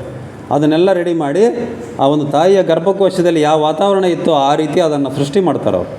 ಅದನ್ನು ಕ್ಲೀನಾಗಿ ಒಂದು ಎಲ್ಲ 101 ಇವನ್ನ ಒಂದು ಕಡೆಗೆ ನೇತಾಕ್ತಾರೆ, ಒಂದು ಇದರಲ್ಲಿ ಒಂದು ಕಟ್ಟಡದಲ್ಲಿ ಅವನ್ನ ನೇತಾಕ್ತಾರೆ. ಅಭಿಮಂತ್ರಿತ ತುಪ್ಪದಲ್ಲಿ ಅವನ್ನ ಆ ಒಂದು ಬೀಜ ರೂಪದ ಒಂದು ಮಾಂಸದ ಮುದ್ದೆಗಳನ್ನು ಎಲ್ಲ ರೆಡಿ ಮಾಡ್ತಾರೆ ಅವರು. ಇದೇ ಪ್ರಾಣಾಳ ಶಿಶು ಅಂತಕ್ಕಂಥದ್ದು, ಈ ಪ್ರಾಣಾಳ ಶಿಶು ಕಲ್ಪನೆ. ಆ 101 ಇದೇ ರೀತಿ ಮಡಿಕೆಯಲ್ಲಿ 101 ಒಂದು ಮಾಂಸದ ಮುದ್ದೆಗಳನ್ನು ಸಹ ರೆಡಿ ಮಾಡ್ತಾರೆ. ಆ 101ರಲ್ಲಿ 100 ಪುತ್ರರ ಜನನ ಆಗ್ತದೆ, ಒಬ್ಬ ಪುತ್ರಿಯ ಜನನ ಆಗ್ತದೆ. ನೋಡ್ರಿ, ಶ್ರೀಕೃಷ್ಣ ಹೇಳ್ತಾನೆ, ಯಾರ ಆಸೆ ಇಚ್ಛೆಗಳಿಗೆ ಭಂಗ ಬರುವುದೋ ಅವರ ಹೃದಯ ಕ್ರೋಧಗೊಳ್ಳುತ್ತದೆ. ಇದು ಸಹಜ, ಮನುಷ್ಯರಿಗೆ ಸಹಜವಾಗಿರ್ತಕ್ಕಂಥದ್ದು. ನಮ್ಮ ಆಸೆ ಅಥವಾ ಇಚ್ಛೆಗಳು ಯಾವಾಗ ಈಡೇರಲ್ಲೋ ಆವಾಗ ಮನಸ್ಸು ಅಂತಕ್ಕಂಥದ್ದು, ಸಿಟ್ಟು, ಕ್ರೋಧ ಅಂತಕ್ಕಂಥದ್ದು ಬರ್ತದೆ. ಹಲವು ಬಾರಿ ಇದು ವಿಧಿಲಿಖಿತ. ನಾವು ಸುಮ್ಮನೆ ಸಿಟ್ಟು ಮಾಡ್ಕೊಳ್ತೀವಿ, ಅದು ನಮಗೇನಾಗಬೇಕು ಅದು ಹಾಗೇ ಆಗ್ತದೆ. ಹಣೆ ಬರೋಕ್ಕೆ ಹೊಣೆ ಯಾರು ಅಂತ ಹೇಳ್ತಾರಲ್ಲ, ಬಾರದು ಬಪ್ಪದು ತಪ್ಪದು. ನಾವು ಸುಮ್ಮನೆ ಸಿಟ್ಟು ಮಾಡ್ಕೊಂಡು ಮತ್ತೆ ನಮಗೆ BP ರೈಸ್ ಆಗಿ ಮತ್ತೆ ನಮ್ಮ ಆರೋಗ್ಯ ಕೆಡ್ತೈತಿ. ಬಟ್ ಎಲ್ಲವನ್ನು ಸಮಾಧಾನವಾಗಿ ನಾವು ತೆಗೆದುಕೊಳ್ಬೇಕು, ಎಲ್ಲವನ್ನು ಸಮಚಿತ್ತತೆಯಿಂದ ನಾವು ಅಕ್ಸೆಪ್ಟ್ ಮಾಡ್ಕೊಳ್ಬೇಕು. ಏನೋ ಅಂದ್ರೆ ನಮಗೊಂದು ಕೆಟ್ಟದ್ದಾಗೈತೆ ಅಂದರೆ ಅದು ನಮಗೆ ವಿಧಿಲಿಖಿತ ಐತೆ ಬಿಡಪ್ಪ, ನಮಗೆ ಇದು ನಮಗೆ ಕೆಟ್ಟದ್ದಾಗಬೇಕಾಗಿದೆ ಅಂತಕ್ಕಂಥದ್ದನ್ನು. ಅಂದರೆ ನಾವು ಅತಿ ಬೇಗವಾಗಿ ನಾವು ಸಿಟ್ಟಾಗ್ತೀವಿ, ಕ್ರೋಧವನ್ನು ಗೊಳ್ತೀವಿ. ಆ ಕ್ರೋಧಗೊಳ್ಳೋದ್ರಿಂದ ನಮ್ಮ ಆರೋಗ್ಯ ಅಂತಕ್ಕಂಥದ್ದು ಕೆಡ್ತತೆ. ಆದರೆ ಅದು ವಿಧಿಲಿಖಿತ ಪರಿಸ್ಥಿತಿಯನ್ನು ನಾವು ವಿಚಾರ ಮಾಡಬೇಕು, ಅದು ವಿಧಿಲಿಖಿತ ಅಂತಕ್ಕಂಥದ್ದು. ಇತ್ತ ಮಾಂಸಪಿಂಡ ಪ್ರಸವದ ಸುದ್ದಿಯನ್ನು ತಿಳಿದ ಪಾಂಡು, ಈ ಕಡೆ ಏನು ವನವಾಸದಲ್ಲಿ ಇರ್ತಾರಲ್ಲ ಪಾಂಡು, ಕುಂತಿ ಮತ್ತು ಮಾದ್ರಿ, ಈ ಒಂದು ವಿಚಾರವನ್ನು ಅವರಿಗೂ ತಿಳಿತತೆ. ಈ ರೀತಿ 101 ಪುತ್ರವನ್ನು ಮಡಿಕೆಯಲ್ಲಿ ಸಂಗ್ರಹಿಸಿಟ್ಟು ಆ ಒಂದು ಮಾನವ ರೂಪವನ್ನು ಕೊಡ್ತಾ ಇದ್ದಾರೆ ವೇದವ್ಯಾಸರು ಅಂತಕ್ಕಂಥ ವಿಚಾರ ಇವರಿಗೆ ವನವಾಸದಲ್ಲಿರ್ತಕ್ಕಂಥ ಪಾಂಡು ಮತ್ತು ಕುಂತಿ ಮಾದ್ರಿಗೆ ತಿಳಿತತೆ. ಅವರು ನಂತರ ಇನ್ನೊಬ್ಬ ಮಗನನ್ನು ಪಡೆಯತಕ್ಕಂಥ ಬಯಕೆ ಆಗ್ತದೆ ಅವರಿಗೆ, ಪಾಂಡು ಮತ್ತು ಕುಂತಿಗೆ. ಆವಾಗ ಅವರೇನು ಮಾಡ್ತಾರೆ, ದುರ್ವಾಸರ ಒಂದು ವರ ಇತ್ತಲ್ಲ, ಹಂಗಾಗಿ ಅವರು 2ನೇ ಸಾರಿ ಮಗನನ್ನು ಪಡೆಯೋದಕ್ಕೆ ಹೋಗ್ತಾರೆ. ವಾಯುದೇವರನ್ನು ಪ್ರಾರ್ಥನೆ ಮಾಡ್ತಾರೆ. ವಾಯುದೇವರನ್ನು ಪ್ರಾರ್ಥನೆ ಮಾಡಿ ಆ ವಾಯುದೇವತೆ ಪ್ರಕಟರಾಗ್ತಾರೆ, ಪ್ರತ್ಯಕ್ಷ ಆಗ್ತಾರೆ. ನೋಡ್ರಿ, ನಿಮ್ಮ ಸಮಾನನಾದ ಬಲಶಾಲಿಯಾದ ಪುತ್ರ ಬೇಕು ನಮಗೆ ಅಂತ ಕೇಳ್ತಾರೆ. ಒಂದು ರಾಜ್ಯ ರಕ್ಷಣೆಗೆ, ದೇಶದ ರಕ್ಷಣೆಗೆ ನಿಮ್ಮ ಸಮಾನರಾದ ವಾಯುದೇವ ಅಂತಂದರೆ ಇವತ್ತು ಗಾಳಿಗೆ ಯಾವುದೂ ಈಡಲ್ಲ. ಗಾಳಿ ಬಂತಪ್ಪ ಅಂತಂದರೆ ಎಂಥ ದೊಡ್ಡ ದೊಡ್ಡ ಕಟ್ಟಡಗಳನ್ನು ನಾವು ಕಿತ್ಕೊಂಡು ಹೋಗಿರ್ತಕ್ಕಂಥದ್ದನ್ನು ನಾವು ನೋಡ್ತೀವಿ. ಹಾಗೆ ನಿಮ್ಮ ಒಂದು ಶಕ್ತಿಗೆ ಸಮಾನವಾಗಿರ್ತಕ್ಕಂಥ ಒಬ್ಬ ಪುತ್ರನನ್ನು ನಮಗೆ ಕರುಣಿಸುವಂತಕ್ಕಂಥ ಒಂದು ವರವನ್ನು ಬೇಡ್ಕೊಳ್ತಾರೆ. ಅದೇ ರೀತಿ ಒಬ್ಬ ಪುತ್ರನನ್ನು ವಾಯುದೇವ ಕರುಣಿಸಿ ಅವನಿಗೆ ಭೀಮ ಅಂತಕ್ಕಂಥ ಭೀಮ ಅಂತ ಹೆಸರನ್ನು ಇಡ್ತಾರೆ. ಆ ವಾಯುದೇವರು ಹೇಳ್ತಾರೆ, ಇವನು ಮುಂದೆ ಋಕೋದರ ಎಂದು ಹೆಸರಾಗುವನು ಅಂತ ಹೇಳ್ತಾರೆ. ಇಲ್ಲಿ ಋಕೋದರ ಅಂತಂದರೆ ತೋಳದಂತೆ ಹಸಿವುಳ್ಳವನು ಅಥವಾ ಹೊಟ್ಟೆ ಬಾಕ ಅಂತಕ್ಕಂಥ ಒಂದು ಹೆಸರು. ಅಂದರೆ ತೋಳ ಅತಿ ಹೆಚ್ಚು ಹಸಿವು ಅಂದರೆ ಹೆಚ್ಚು ತಿಂತತೆ ಅಂತಕ್ಕಂಥದ್ದು. ಹಂಗೆ ಇವನು ಭೀಮಸಹನು ಯಾವಾಗಲೂ ಹೊಟ್ಟೆ ಬಾಕ ಅಥವಾ ಹಸಿವು ಅಂತಕ್ಕಂಥದ್ದು ಜಾಸ್ತಿ ಇತ್ತು ಇವನಿಗೆ ಅಂತಕ್ಕಂಥದ್ದು. ಋಕೋದರ ಅಂತಕ್ಕಂಥ ಹೆಸರಾಗ್ತಾನೆ, ಇವನು ಭಾಳ ಶಕ್ತಿಶಾಲಿಯಾಗಿರ್ತಾನೆ ಅಂತಕ್ಕಂಥ ಒಂದು ವರವನ್ನು ವಾಯುದೇವರು ಕೊಟ್ಟು ಈ ಒಂದು ಮಗುನನ್ನು, ಒಂದು ಭೀಮನನ್ನು ಅವರಿಗೆ ಕರುಣಿಸ್ತಾರೆ. ಆ ಒಂದು ಭೀಮನ ಹಿಡ್ಕೊಳ್ಳುವಾಗ ಆಕೆ ಕುಂತಿ ತಪ್ಪಿ ಕೆಳಗೆ ಬಿದ್ದುಬಿಡ್ತಾನೆ. ಅಲ್ಲಿ ಕೆಳಗೆ ಕಂದಕ್ಕೆ ಇವ್ರು ಹೋಗಿ ನೋಡ್ತಾರೆ ಕೆಳಗೆ ಏನಾಯ್ತು ಏನು ನನ್ನ ಮಗು ಅಂತಂದು. ಅವನು ನಗ್ತಾ ಇರ್ತಾನೆ. ಕೆಳಗಡೆಗೆ ಬಂಡೆ ಏನಾಗಿರ್ತೈತೆ, ಬಂಡೆ ಸಿಳ್ಕೊಂಡು ಹೋಗಿರ್ತೈತೆ, ಇವನಿಗೇನೂ ಆಗಿರಲ್ಲ. ಅವಾಗ ಗೊತ್ತಾಗತ್ತ ಕುಂತಿಗೆ ನನ್ನ ಮಗ ಎಷ್ಟು ಶಕ್ತಿಶಾಲಿ ಅಂತಕ್ಕಂಥದ್ದು ಸಣ್ಣವನಿದ್ದಾಗನೇ. ಹಂಗೆ 2ನೇ ಮಗುವನ್ನು ಇವರು ಕುಂತಿ ಮತ್ತು ಪಾಂಡು ಪಡ್ಕೊಳ್ತಾರೆ. ನೆಕ್ಸ್ಟ್ ಇತ್ತ ಗಡಿಗೆ ಮುಟ್ಟಿ ಸಂತಸ ಪಡುತ್ತಿರುವ ಗಾಂಧಾರಿ ಮತ್ತು ಧೃತರಾಷ್ಟ್ರ, ಇವರಿಗೆ ಮಗು ಬೇಕು ಅಂತಕ್ಕಂಥದ್ದು ಭಾಳ ಅಪೇಕ್ಷೆ ಐತಲ್ಲ. ಅವನಿಗೆ ಧೃತರಾಷ್ಟ್ರನಿಗೆ ಸಹ ಮಗು ಬೇಕು, ಮುಂದೆ ಉತ್ತರಾಧಿಕಾರಿ ಆಗಬೇಕು, ನನ್ನ ಮಗನೇ ಉತ್ತರಾಧಿಕಾರಿ ಆಗಬೇಕು ಅಂತಕ್ಕಂಥ ಒಂದು ಮಹತ್ವಾಕಾಂಕ್ಷೆ ಅವನಿಗೆ, ಧೃತರಾಷ್ಟ್ರನಿಗೆ. ನಾನಂತೂ ರಾಜ ಆಗಲಿಲ್ಲ, ಕಂಡಿದ್ದಿಲ್ಲ, ನನಗೆ ರಾಜನ ಮಾಡಲಿಲ್ಲ, ನನ್ನ ಮಗ ರಾಜ ಆಗಬೇಕು, ಹಸ್ತಿನಾಪುರದ ರಾಜ ಆಗಬೇಕು ಅಂತಕ್ಕಂಥದ್ದು. ಆ ಒಂದು ಅಭಿಮಂತ್ರಿತ ತುಪ್ಪದಲ್ಲಿ ಏನು ಆ ಒಂದು ಗಡಿಗೆಗಳಿಗೆಲ್ಲ ಮಾನವ ರೂಪ ಕೊಡ್ತಾ ಇದ್ರಲ್ಲ ಆ ವೇದವ್ಯಾಸರು, ಅವನ್ನೆಲ್ಲ ಪ್ರತಿದಿನ ಬಂದು ಮುಟ್ಟಿ ನೋಡಿ ಸಂತೋಷ ಪಡ್ತಾಯಿದ್ರು ಇವರು, ಗಾಂಧಾರಿ ಮತ್ತು ಧೃತರಾಷ್ಟ್ರ. ಮುಂದಿನ ಉತ್ತರಾಧಿಕಾರಿಯ ಕನಸನ್ನು ಕಾಣ್ತಾ ಇದ್ದ ಅವನು ಧೃತರಾಷ್ಟ್ರ. ಮುಂದೆ ನನ್ನ ಮಗನೇ ಮೊದಲು ಈ ಗಡಿಗೆಗಳಲ್ಲಿ ಯಾರು ಮೊದಲು ಇಡ್ತಾರೋ ಅವನೇ ನನ್ನ ಮುಂದಿನ ಉತ್ತರಾಧಿಕಾರಿ ಅಂತಕ್ಕಂಥದ್ದು. ಯಾಕಂದರೆ ಸಹಜವಾಗಿ ಯಾರು ದೊಡ್ಡ ಮಕ್ಕಳು ಇರ್ತಾರೋ ಅವರೇ ಉತ್ತರಾಧಿಕಾರಿಗಳು ಅಂತಕ್ಕಂಥ ಒಂದು ಸಂಪ್ರದಾಯ ಇತ್ತಲ್ಲ. ನೆಕ್ಸ್ಟು ಒಂದು ದಿವಸ ಗಡಿಗೆಗಳಲ್ಲಿ ಚಲನೆ ಕಂಡು ಬಂತು. ಅಂದರೆ ಚಲನೆ ಕಂಡು ಬಂತು ಅಂತಂದರೆ ಅಲ್ಲಿ ಆ ಒಂದು ಅವಧಿ ಮುಗಿದಿದೆ, ಇನ್ನೇನು ಮಕ್ಕಳು ಜನನ ಆಗ್ತವೆ, ಗಡಿಗೆಯನ್ನು ಹೊಡ್ಕೊಂಡು ಮಕ್ಕಳು ಬರ್ತಾರೆ ಅಂತಕ್ಕಂಥ ಒಂದು ವಿಚಾರ ಅಲ್ಲಿ. ಯಾಕಂದರೆ ತಾಯಿಗೆ ಮಗು ಇನ್ನೇನು 9 ತಿಂಗಳು ತುಂಬಿದಾಗ ಆ ಚಲನೆ ಕಂಡು ಬರ್ತತ್ತಲ್ಲ, ಆ ರೀತಿ ಗಡಿಗೆಗಳಲ್ಲಿ ಚಲನೆ ಕಂಡು ಬರ್ತಾಯಿತ್ತು. ಆ ಗಡಿಗೆಗಳಲ್ಲಿ ಚಲನೆ ಕಂಡು ಬರೋದಕ್ಕೂ ಪ್ರಕೃತಿ ಆರ್ಭಟ ಮಾಡೋದಕ್ಕೂ ಸ್ಟಾರ್ಟ್ ಆಯಿತು. ಆ ಒಂದು ವಿನಾಶದ ಮುನ್ಸೂಚನೆ ಕೊಡ್ತಾ ಇದೆ. ಇಡೀ ಹಸ್ತಿನಾಪುರ ಸಾಮ್ರಾಜ್ಯದಾದ್ಯಂತ ಬಿರುಗಾಳಿ, ಚಂಡಮಾರುತ, ಮಳೆ, ಒಂದು ವಿಕಾರವಾಗಿ ಅರಸ್ತಕ್ಕಂಥ ಧ್ವನಿ, ಏನೇನೋ ಅನಿಷ್ಟ ಘಟನೆಗಳು, ಅಪಶಕನಗಳು ನಡೀತಾ ಇದ್ದಾವೆ ಇಡೀ ಸಾಮ್ರಾಜ್ಯದಲ್ಲಿ. ರಾಜ್ಯಾದ್ಯಂತ ಆ ರೀತಿ ಘಟನೆಗಳು ನಡೀತಾ ಇದ್ದಾವೆ. ನೋಡ್ರಿ, ಯಾವಾಗ ರಾಕ್ಷಸಿ ಪ್ರವೃತ್ತಿಯ ಮಾನವನ ಜನನವಾಗುತ್ತದೆಯೋ ಅದರ ಸೂಚನೆ ಸಂಪೂರ್ಣ ಸೃಷ್ಟಿಗೆ ತಿಳಿಯುತ್ತದೆ. ರಾಕ್ಷಸಿ ಪ್ರವೃತ್ತಿಯ ಮನುಷ್ಯರು ಯಾವಾಗ ಜನನ ಆಗ್ತದೋ ಆ ಒಂದು ಸೃಷ್ಟಿಗೆ ಆ ಒಂದು ಸಂಪೂರ್ಣ ಮಾಹಿತಿ ತಿಳಿತದಂತೆ. ಅದು ಈ ರೀತಿ ಪ್ರಕೃತಿ ನಾಶ ಅಥವಾ ವಿಕೋಪ ಈ ರೀತಿಯಾದ ತನ್ನ ಆ ಒಂದು ವ್ಯತಿರಿಕ್ತ ಭಾವನೆಯನ್ನು ಆ ಒಂದು ತೋರಿಸ್ತದೆ ಅಂತಕ್ಕಂಥದ್ದು ಶಾಸ್ತ್ರದಲ್ಲಿದೆ ಅಂತ ಹೇಳ್ತಾರೆ ಅವರು. ಏನು ಭೂಕಂಪದ ಸುಳಿವು ಪ್ರಾಣಿಗಳಿಗೆ ಒಂದು ಗೊತ್ತಾಗುತ್ತೆ ಅಂತ ಹೇಳ್ತೀವಲ್ಲ, ಆ ರೀತಿ ಸೃಷ್ಟಿ ಇಂತಹ ಅಪಶಕುನಗಳ ಮೂಲಕ ತನ್ನ ಪ್ರತಿಕ್ರಿಯೆ ನೀಡುತ್ತದೆ. ಕುಲಗುರು ಕೃಪಾಚಾರ್ಯರು ಹೇಳ್ತಾರೆ ಇದು ಶಾಸ್ತ್ರಗಳಲ್ಲಿದೆ. ಈ ರೀತಿ ಜನನ ಆಗ್ತದಂತಾದಾಗ, ಒಬ್ಬ ಕೆಟ್ಟ ವ್ಯಕ್ತಿ ಜನನ ಆಗ್ತದೆ ಅಂತ ಹೇಳಿದಾಗ ಆ ಸೃಷ್ಟಿನೇ ಇದಕ್ಕೆ ಪ್ರತಿಕ್ರಿಯೆಯನ್ನು ಕೊಡ್ತತೆ. ಇದು ಶಾಸ್ತ್ರಗಳಲ್ಲಿದೆ, ಬರೆದಿದ್ದಾರೆ ಗ್ರಂಥಗಳಲ್ಲಿ ಅಂತಕ್ಕಂಥದ್ದು ಕುಲಗುರು, ಈ ಒಂದು ಕುರುರಾಷ್ಟ್ರದ ಕುಲಗುರು ಕೃಪಾಚಾರ್ಯರು ಹೇಳ್ತಾರೆ. ಇಷ್ಟೆಲ್ಲ ಅಪಶಕನಗಳ ನಡುವೆ ಅಲ್ಲಿ ಮೊದಲ ಬಾಲಕರ ಜನನವಾಗುತ್ತಿದೆ. ಯಾರು? ದುರ್ಯೋಧನನ ಜನನ. ಇಷ್ಟೆಲ್ಲ ಅಪಶಕನಗಳ ನಡುವೆ ಅಲ್ಲಿ ಮೊದಲ ಬಾಲಕನ ಜನನ ಆಗ್ತದಂತಂದರೆ ಅವನಿಂದನೇ ಕುರುರಾಷ್ಟ್ರಕ್ಕೆ ಕೇಡು ಇದೆ ಅಂತಕ್ಕಂಥದ್ದನ್ನು ಇವರು ಸೂಚ್ಯವಾಗಿ ಹೇಳ್ತಾರೆ. ಸಮಸ್ತ ಹಸ್ತಿನಾಪುರಕ್ಕೆ ಕಂಟಕನಾಗಿ ಹುಟ್ಟುತ್ತಿದ್ದಾನೆ ಈ ಮಗು, ವಿದುರ ಹೇಳ್ತಾನೆ. ಈಗೇನು ಮೊದಲನೇ ಬಾಲಕ ಹುಟ್ಟುತ್ತಾನಲ್ಲ, ಇವನು ಸಮಸ್ತ ಹಸ್ತಿನಾಪುರಕ್ಕೆ ಕಂಟಕನಾಗಿ ಹುಟ್ಟುತ್ತಾ ಇದ್ದಾನೆ.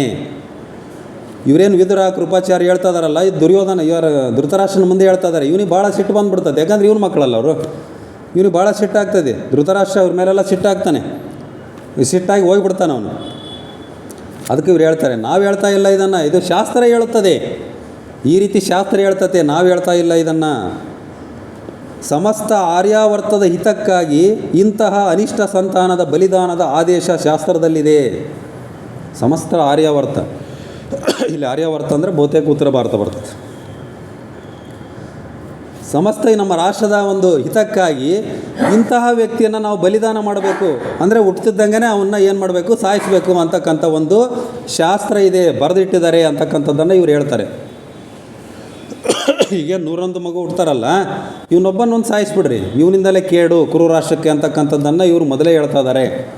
ದುರ್ಯೋಧನನಿಂದನೇ ಕುರುರಾಷ್ಟ್ರ ಅಂತ್ಯ ಆಗ್ತದೆ ಮುಂದೆ ಅಂತಕ್ಕಂಥದ್ದನ್ನು ಸೂಚನೆ ಕೊಡ್ತಾ ಇದ್ದಾರೆ ಇವರು.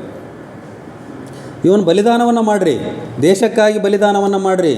ಇವನು ಮುಂದೆ ದೇಶಕ್ಕಾಗಿ ಕಂಟಕನಾಗಿ ಹುಡ್ತಾ ಇದ್ದಾನೆ, ಇವನು ರಾಷ್ಟ್ರ ಕಂಟಕನಾಗಿ ಹುಡ್ತಾ ಇದ್ದಾನೆ. ಈ ಬಾಲಕ ಉಳಿದರೆ ತುಂಬ ನಷ್ಟ. ಕೃಪಾಚಾರ್ಯರು ಹೇಳ್ತಾರೆ ನೋಡ್ರಿ, ನಿಮಗೆ 100 ಜನ ಪುತ್ರರು ಹುಡ್ತಾರೆ, 100ರಾಗ ಒಬ್ಬನು ಹೋದರೆ 99 ಜನ ಇರ್ತಾರೆ ನಿಮ್ಮ ಮಕ್ಕಳು. ನಿಮಗೆ ಮಕ್ಕಳಿಲ್ಲ ಅಂತಕ್ಕಂಥದ್ದು ಏನಿಲ್ಲ, 99 ಜನನು ಚೆನ್ನಾಗಿರ್ತಾರೆ. ಆದರೆ ಇವನು ಉಳಿದ್ರೆ ನಿಮಗೆ ನಷ್ಟ ಇದೆ. ಇವನು ಬಲಿದಾನ ಆಡಿದ್ರೆ ನಿಮಗೆ ನಷ್ಟ ಏನಿಲ್ಲ, ನಿಮಗೆಲ್ಲ ಒಳ್ಳೆಯದಾಗುತ್ತೆ. ಹಂಗಾಗಿ 100ರಾಗ 1 ಹೋದ್ರೆ ಏನು ತೊಂದರೆ ಇಲ್ಲ, 99 ಉಳಿತಾರೆ. ಇವನನ್ನು ಬಲಿದಾನ ಮಾಡಿರಿ, ಇವನ್ನ ಜೀವಿಸಕ್ಕೆ ಬಿಡಬೇಡ್ರಿ ಅಂತಕ್ಕಂಥದ್ದು ಕೃಪಾಚಾರ್ಯರು ಧೃತರಾಷ್ಟ್ರನಿಗೆ ಹೇಳ್ತಾರೆ. ಅವನು ಕೇಳಲ್ಲ, ಯಾಕಂದರೆ ತನ್ನ ಮಗುವನ್ನು ಯಾರು ಕೊಲ್ಲೋಕ್ಕೆ ಇಚ್ಛೆ ಪಡ್ತಾರೆ ಹೇಳ್ರಿ. ಆವಾಗ ಕೊನೆಗೆ ಏನು ಮಾಡ್ತಾರೆ? ಸಾಮ್ರಾಜ್ಯದ ಹಿತಕ್ಕಾಗಿ ಈ ರೀತಿ ಮಾಡು ಅಂತ ಹೇಳ್ತಾರೆ ಅವರು. ಇಲ್ಲಿ ಯಾರೋ ವೈಯಕ್ತಿಕ ಹಿತದೃಷ್ಟಿಯಿಂದಲ್ಲ, ಕುರುರಾಷ್ಟ್ರದ ಹಿತಕ್ಕಾಗಿ, ಸಾಮ್ರಾಜ್ಯದ ಹಿತಕ್ಕಾಗಿ ಈ ಒಂದು ಬಲಿದಾನ ಅಗತ್ಯ. ಆದರೆ ಈ ಒಂದು ಬಲಿದಾನದ ವಿಚಾರವನ್ನು ಧೃತರಾಷ್ಟ್ರನ ವಿವೇಚನೆಗೆ ಬಿಡ್ತಾರೆ.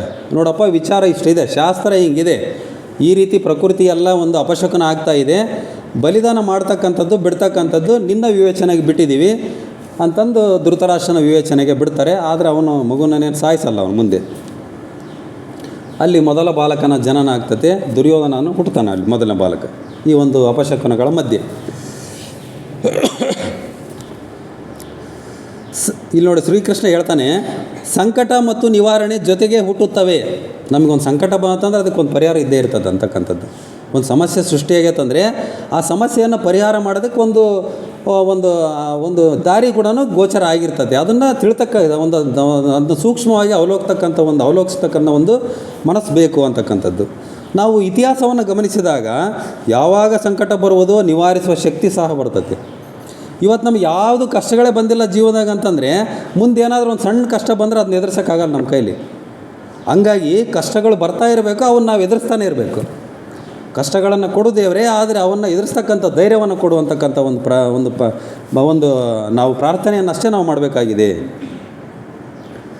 ಸಂಕಟವೇ ಶಕ್ತಿಯ ಜನ್ಮಕ್ಕೆ ಕಾರಣ. ಸಂಕಟ ಬರಲಿಲ್ಲ ಅಂತಾರೆ ಆ ಶಕ್ತಿ ನಮಗೆ ಗೋಚರ ಆಗಲ್ಲ. ಇವತ್ತು ಏನಾದರೂ ಒಂದು ಧೈರ್ಯದಿಂದ ನಾವು ಎದುರಿಸ್ಬೇಕಪ್ಪ ಅಂತಂದಾಗ ನಮಗೇನಾದರೂ ಸಮಸ್ಯೆ ಬಂದಾಗ ತಾನೇ ಎದುರ್ಸೋಕ್ಕೆ ಸಾಧ್ಯ. ಇವತ್ತು ಯಾರು ಎದುರ್ಸೋಕ್ಕಾಗಲ್ಲ ಅವರೇ ಆತ್ಮಹತ್ಯೆ ಮಾಡ್ಕೊಳ್ತಾ ಇರೋದು. ಇವತ್ತು ಸಮಸ್ಯೆಗಳಿಗೆ ಯಾರು ಎದುರ್ಸೋಕ್ಕಾಗಲ್ಲೋ ಅವರು ಆತ್ಮಹತ್ಯೆ ಮಾಡ್ಕೊಳ್ತಕ್ಕಂಥ ದಾರಿಯನ್ನು ಇವತ್ತು ನಾವು ನೋಡ್ತಾ ಇದ್ದೀವಿ. ಹಾಗೆ ಪ್ರತಿಯೊಂದು ಸಮಸ್ಯೆಗಳು ಮನುಷ್ಯನಿಗೆ ಬರಬೇಕು. ಕಷ್ಟಗಳು ಮನುಷ್ಯನಿಗೆ ಬರದ ಮರಕ್ಕೆ ಬರಲ್ಲ ಅಂತಾರಲ್ಲ, ಆ ಕಷ್ಟಗಳಿಗೆ ಆ ಒಂದು ಸಮಸ್ಯೆಗಳಿಗೆ ಪರಿಹಾರವನ್ನು ಕಂಡುಕೊಳ್ತಕ್ಕಂಥ ಒಂದು ದಾರಿ, ಮನಸ್ಸು, ಧೈರ್ಯ ಅಂತಕ್ಕಂಥದ್ದು ನಮಗೆ ಇರಬೇಕು ಅಂತಕ್ಕಂಥದ್ದನ್ನು ಹೇಳ್ತಾರೆ. ವ್ಯಕ್ತಿ ಯಾವಾಗ ಸಂಕಟದಿಂದ ಹೊರಬರುವನೋ ಒಂದು ಹೆಜ್ಜೆ ಹೆಚ್ಚು ಬೆಳೆದಿರುತ್ತಾನೆ. ನೋಡ್ರಿ, ಇದು ಭಾಳ ಸತ್ಯ. ಇದು ನಾವು ಅನುಭವಿಸಿರ್ತಕ್ಕಂಥದ್ದು ಎಲ್ಲರೂ. ನಾವು ಹೆಚ್ಚು ಕಷ್ಟಪಟ್ಟಂಗೆಲ್ಲ ಆ ಮುಂದೇನು ಸುಖ ಸಿಗ್ತತ್ತಲ್ಲ, ಆ ಸುಖನೇ ಬೇರೆ. ನೀವು ಕೋಟಿ ಕೊಟ್ಟರು ಸಿಗಲ್ಲ ಆ ಸುಖ. ಇವತ್ತೇನೋ ಒಂದು ಕಷ್ಟಪಟ್ಟು ಏನೋ ಒಂದು ಸಾಧನೆ ಮಾಡಿ ನಾನು ಜೀವನದಾಗ ಅಂತಂದಾಗ ಅದನ್ನು ನೀವು ಯಾವ ಕೋಟ್ಯಾಧೀಶ್ವರನೂ ನನ್ನ ಆ ಸಂತೋಷಕ್ಕೆ ಸಮ ಅಲ್ಲ ಅಂತಕ್ಕಂಥದ್ದು. ಅದನ್ನು ನಾವೆಲ್ಲರ ಜೀವನದಲ್ಲಿ ಒಂದು ಹಂತದಲ್ಲಿ ನಾವು ಅದನ್ನು ಪಡ್ಕೊಂಡಿರ್ತೀವಿ. ಅದೊಂದು ನಮ್ಮ ಮನಸ್ಸಿಗೆ ಒಂದು ಫೀಲಿಂಗ್, ಆ ಸಂತೋಷ ಅಂತಕ್ಕಂಥದ್ದು ಆಗಿರ್ತದೆ ಅಂತಕ್ಕಂಥದ್ದು. ಅಂದರೆ ಹೆಚ್ಚು ಬೆಳೆದಿರ್ತಾನೆ, ಹೆಚ್ಚು ಪ್ರಕಾಶಿಸುತ್ತಾನೆ ಅವನು. ಪುಟಕ್ಕಿಟ್ಟ ಚಿನ್ನ ಅಂತ ಏನು ಹೇಳ್ತೀವಲ್ಲ, ಹಂಗೆ ಹೆಚ್ಚು ಹೊಳಿತಾನೆ ಅವನು ಸಮಾಜದಲ್ಲಿ ಮುಂದೆ. ಎಂಥ ಕಷ್ಟವನ್ನು ಅವನು ನೀಗಿಸ್ಕೊಂಡು ಮೇಲೆ ಬಂದ್ಬಿಟ್ನಲ್ಲಪ್ಪ ಅಂತಕ್ಕಂಥದ್ದು ಜನರು ಮಾತಾಡ್ತಾರೆ. ಅವಾಗ ಸಮಾಜ ನಮ್ಮನ್ನು ಒಂದು ಐಡೆಂಟಿಫೈ ಮಾಡ್ತದೆ, ಒಂದು ಆತ್ಮವಿಶ್ವಾಸ ಬೆಳೀತತೆ. ಇಂಥ ಕಷ್ಟನೇ ಎದುರಿಸಿ ಮುಂದೆ ಎಂಥ ಬರ್ತಾ ಬಿಡು ನೋಡೋಣ, ಅದು ಎಂಥ ಕಷ್ಟ ಬರಲಿ ನೋಡೋಣ ಅನಿಸ್ನಿ, ಆ ಒಂದು ಎದುರಿಸಬಲ್ಲೆ ಅಂತಕ್ಕಂಥ ಒಂದು ಆತ್ಮವಿಶ್ವಾಸ ನಮ್ಮಲ್ಲಿ ಬೆಳೀತತೆ. ಅವನು ಪ್ರಪಂಚಕ್ಕೆ, ಸಮಾಜಕ್ಕೆ ತನ್ನನ್ನು ತಾನು ತೆರೆದುಕೊಳ್ತಾನೆ ಅಂತಕ್ಕಂಥದ್ದು. ಒಂದು ಸಂಕಟದ ಜನನ ಅಂದರೆ ಒಂದು ಅವಕಾಶದ ಜನನ. ಒಂದು ಕಷ್ಟ ಬಂತಪ್ಪ ಅಂದ್ರೆ ನನಗೆ ಒಂದು ಅವಕಾಶ ಬಂತು ಅಂತಕ್ಕಂಥದ್ದನ್ನು ನಾವು ಯೋಚನೆ ಮಾಡಬೇಕು. ನಾವು ಕಷ್ಟ ಬಂತಂತ ಕೊರಗ್ತಾ ಕೂಡೋದು ಬೇಡ.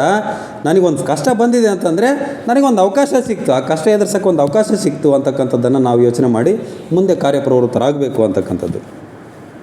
ಅದರಿಂದ ನಮ್ಮ ಆತ್ಮ ಬಲಶಾಲಿ ಆಗ್ತದೆ ಅಂತಕ್ಕಂಥದ್ದು. ಬಲಶಾಲಿ ಆಗೋಕ್ಕೆ ಇದು ಒಂದು ಅವಕಾಶ ಅಂತಕ್ಕಂಥದ್ದನ್ನು ಶ್ರೀಕೃಷ್ಣ ಹೇಳ್ತಾನೆ. ಇಲ್ಲಿ ಮೊದಲನೇ ಬಾಲಕನ ಜನನ ಆಯಿತು ಅಂತ ಹೇಳಿದ್ವಲ್ಲ, ಆ ಮಗುವನ್ನು ನೋಡಲು ಎಲ್ಲರೂ ಬರ್ತಾರೆ. ಧೃತರಾಷ್ಟ್ರ, ಗಾಂಧಾರಿ, ಭೀಷ್ಮ, ಸತ್ಯವತಿ, ವಿದುರ ಎಲ್ಲರೂ ಮಗುವನ್ನು ನೋಡೋದಕ್ಕೆ ಬರ್ತಾರೆ. ಮೊದಲೇ ಬಾಲಕ ಮಾತ್ರ ಜನನ ಆಗಿನೇ. ಹಂತ ಹಂತವಾಗಿ 100 ಜನ ಪುತ್ರರು, ಒಬ್ಬ ಬಾಲಕಿ ದುಶಾಲ, 101 ಜನ ಅಂತ ಹುಡ್ತಾರೆ. ಈಗ ಮೊದಲನೇ ಬಾಲಕನನ್ನು ನೋಡೋದಕ್ಕೆ ಬರ್ತಾರಲ್ಲ ಇವರು, ಶಕುನಿ ಎಲ್ಲರೂ ಬರ್ತಾರೆ. ಇವನು ಧೃತರಾಷ್ಟ್ರ ಹೇಳ್ತಾನೆ ನೋಡ್ರಿ, ಇವನು ವಿಶ್ವದಲ್ಲಿಯೇ ಅಜೇಯನಾಗುವನು. ದುರ್ಯೋಧನ ಎಂದು ನಾಮಕರಣವನ್ನು ಮಾಡ್ತಾರೆ ಇವರಿಗೆ. ದುರ್ಯೋಧನ ಅಂತಂದರೆ ಸೋಲಿಸಲಾಗದ ಯೋಧ, ಮಹಾಯೋಧ. ಅದನ್ನು ಸುಯೋಧನ ಅಂತ ಕೂಡ ಕರೀತಾರೆ. ನಾವು ಸುಯೋಧನ ಅಂತ ಕರೀತಾರೆ, ದುರ್ಯೋಧನ ಸೋಲಿಸಲಾಗದ ಮಹಾಯೋಧ ಅಂತಕ್ಕಂಥ ಅರ್ಥ ಬರ್ತದೆ ಇದು.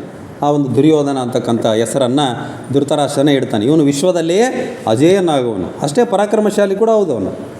ಅವ್ರು ಕೃಪಾಚಾರ್ಯ ಹೇಳಿದಲ್ಲ, ಅವನು ಧರ್ಮವಂತನೇ ಹೌದು, ಆದರೆ ಆ ದಾರಿಯಲ್ಲಿ ಅವನು ನಡೆಯೋದಿಲ್ಲ. ಯಾಕಂದ್ರೆ ಅವನಿಗೆ ಆ ರೀತಿ ಒಂದು ಸಂಘ ಇತ್ತು, ದುರ್ಜನರ ಸಂಘ ಅಂತ ಹೇಳ್ತೀವಲ್ಲ ಹಂಗೆ.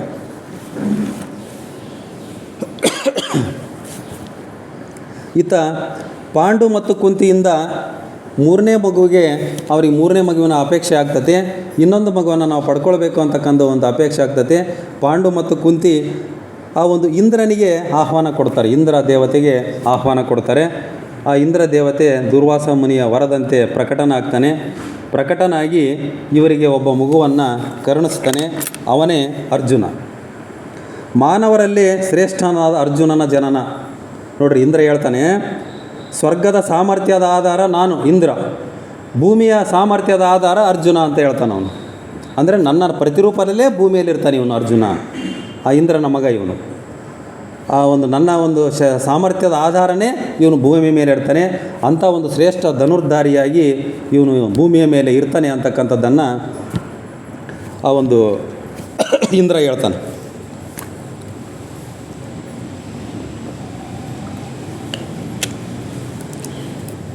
ಮೂರು ಮಕ್ಕಳನ್ನು ಇವರು ಪಡ್ಕೊಂಡ್ರು. ಒಂದು ಯಮಧರ್ಮನ ಒಂದು ಕೃಪೆಯಿಂದ ಧರ್ಮರಾಯನನ್ನು, ವಾಯುದೇವರ ಕೃಪೆಯಿಂದ ಭೀಮನನ್ನು, ಇಂದ್ರನ ಕೃಪೆಯಿಂದ ಅರ್ಜುನನನ್ನು ಪಾಂಡು ಮತ್ತು ಕುಂತಿ ಪಡ್ಕೊಂಡ್ರು.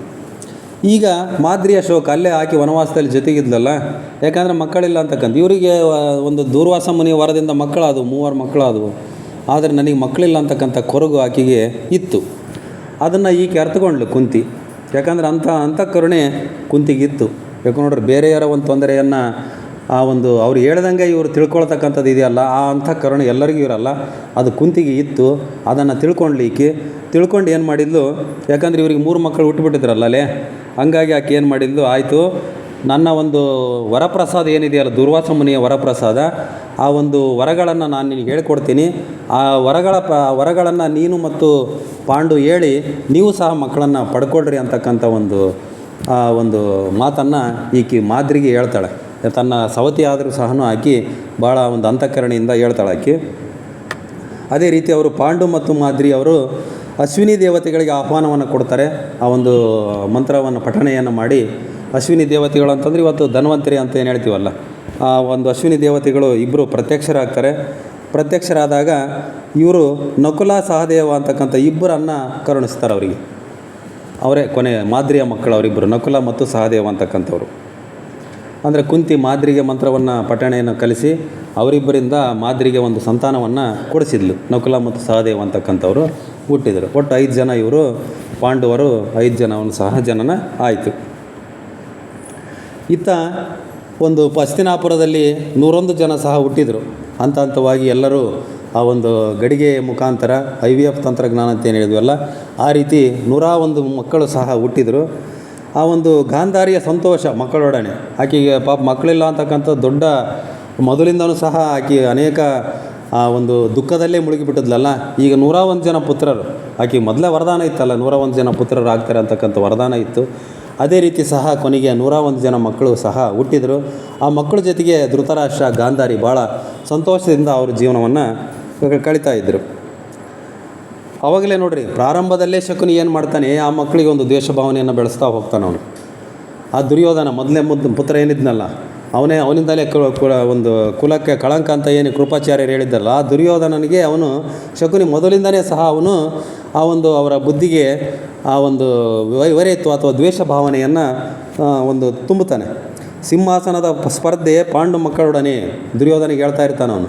ಅಲ್ಲಿ ವನವಾಸದಲ್ಲಿ ಅವರು 5 ಜನ ಬೆಳೀತಾ ಇದ್ದಾರೆ, ಪಾಂಡವರವರು, ನೀವು ಕೌರವರು 101 ಜನ, ಅವರಿಗೂ ನಿಮಗೆ ಸಿಂಹಾಸನದಲ್ಲಿ ಮುಂದೆ ಸ್ಪರ್ಧೆ ಬರ್ತದೆ, ನೀವೇ ರಾಜರಾಗಬೇಕು ಅಂತಕ್ಕಂಥ ಒಂದು ಕೆಟ್ಟ ಒಂದು ಮಾತುಗಳನ್ನು, ಅವನಿಗೆ ದುಷ್ಟ ಬುದ್ಧಿಯನ್ನು ದುರ್ಯೋಧನ ಏನಾದರೂ ಕೆಟ್ಟವನಾಗ ಕಾರಣ ಏನಂತಂದರೆ ಶಕುನಿನೇ. ಅವನು ಸಣ್ಣವನಿದ್ದಾಗಲಿದ್ದು ಸಹ ಅವನಿಗೆ ಕೆಟ್ಟ ಭಾವನೆಯನ್ನು, ಕೆಟ್ಟ ಒಂದು ವಿಚಾರಗಳನ್ನು ತುಂಬುತ್ತಾ ಇರ್ತಾನೆ.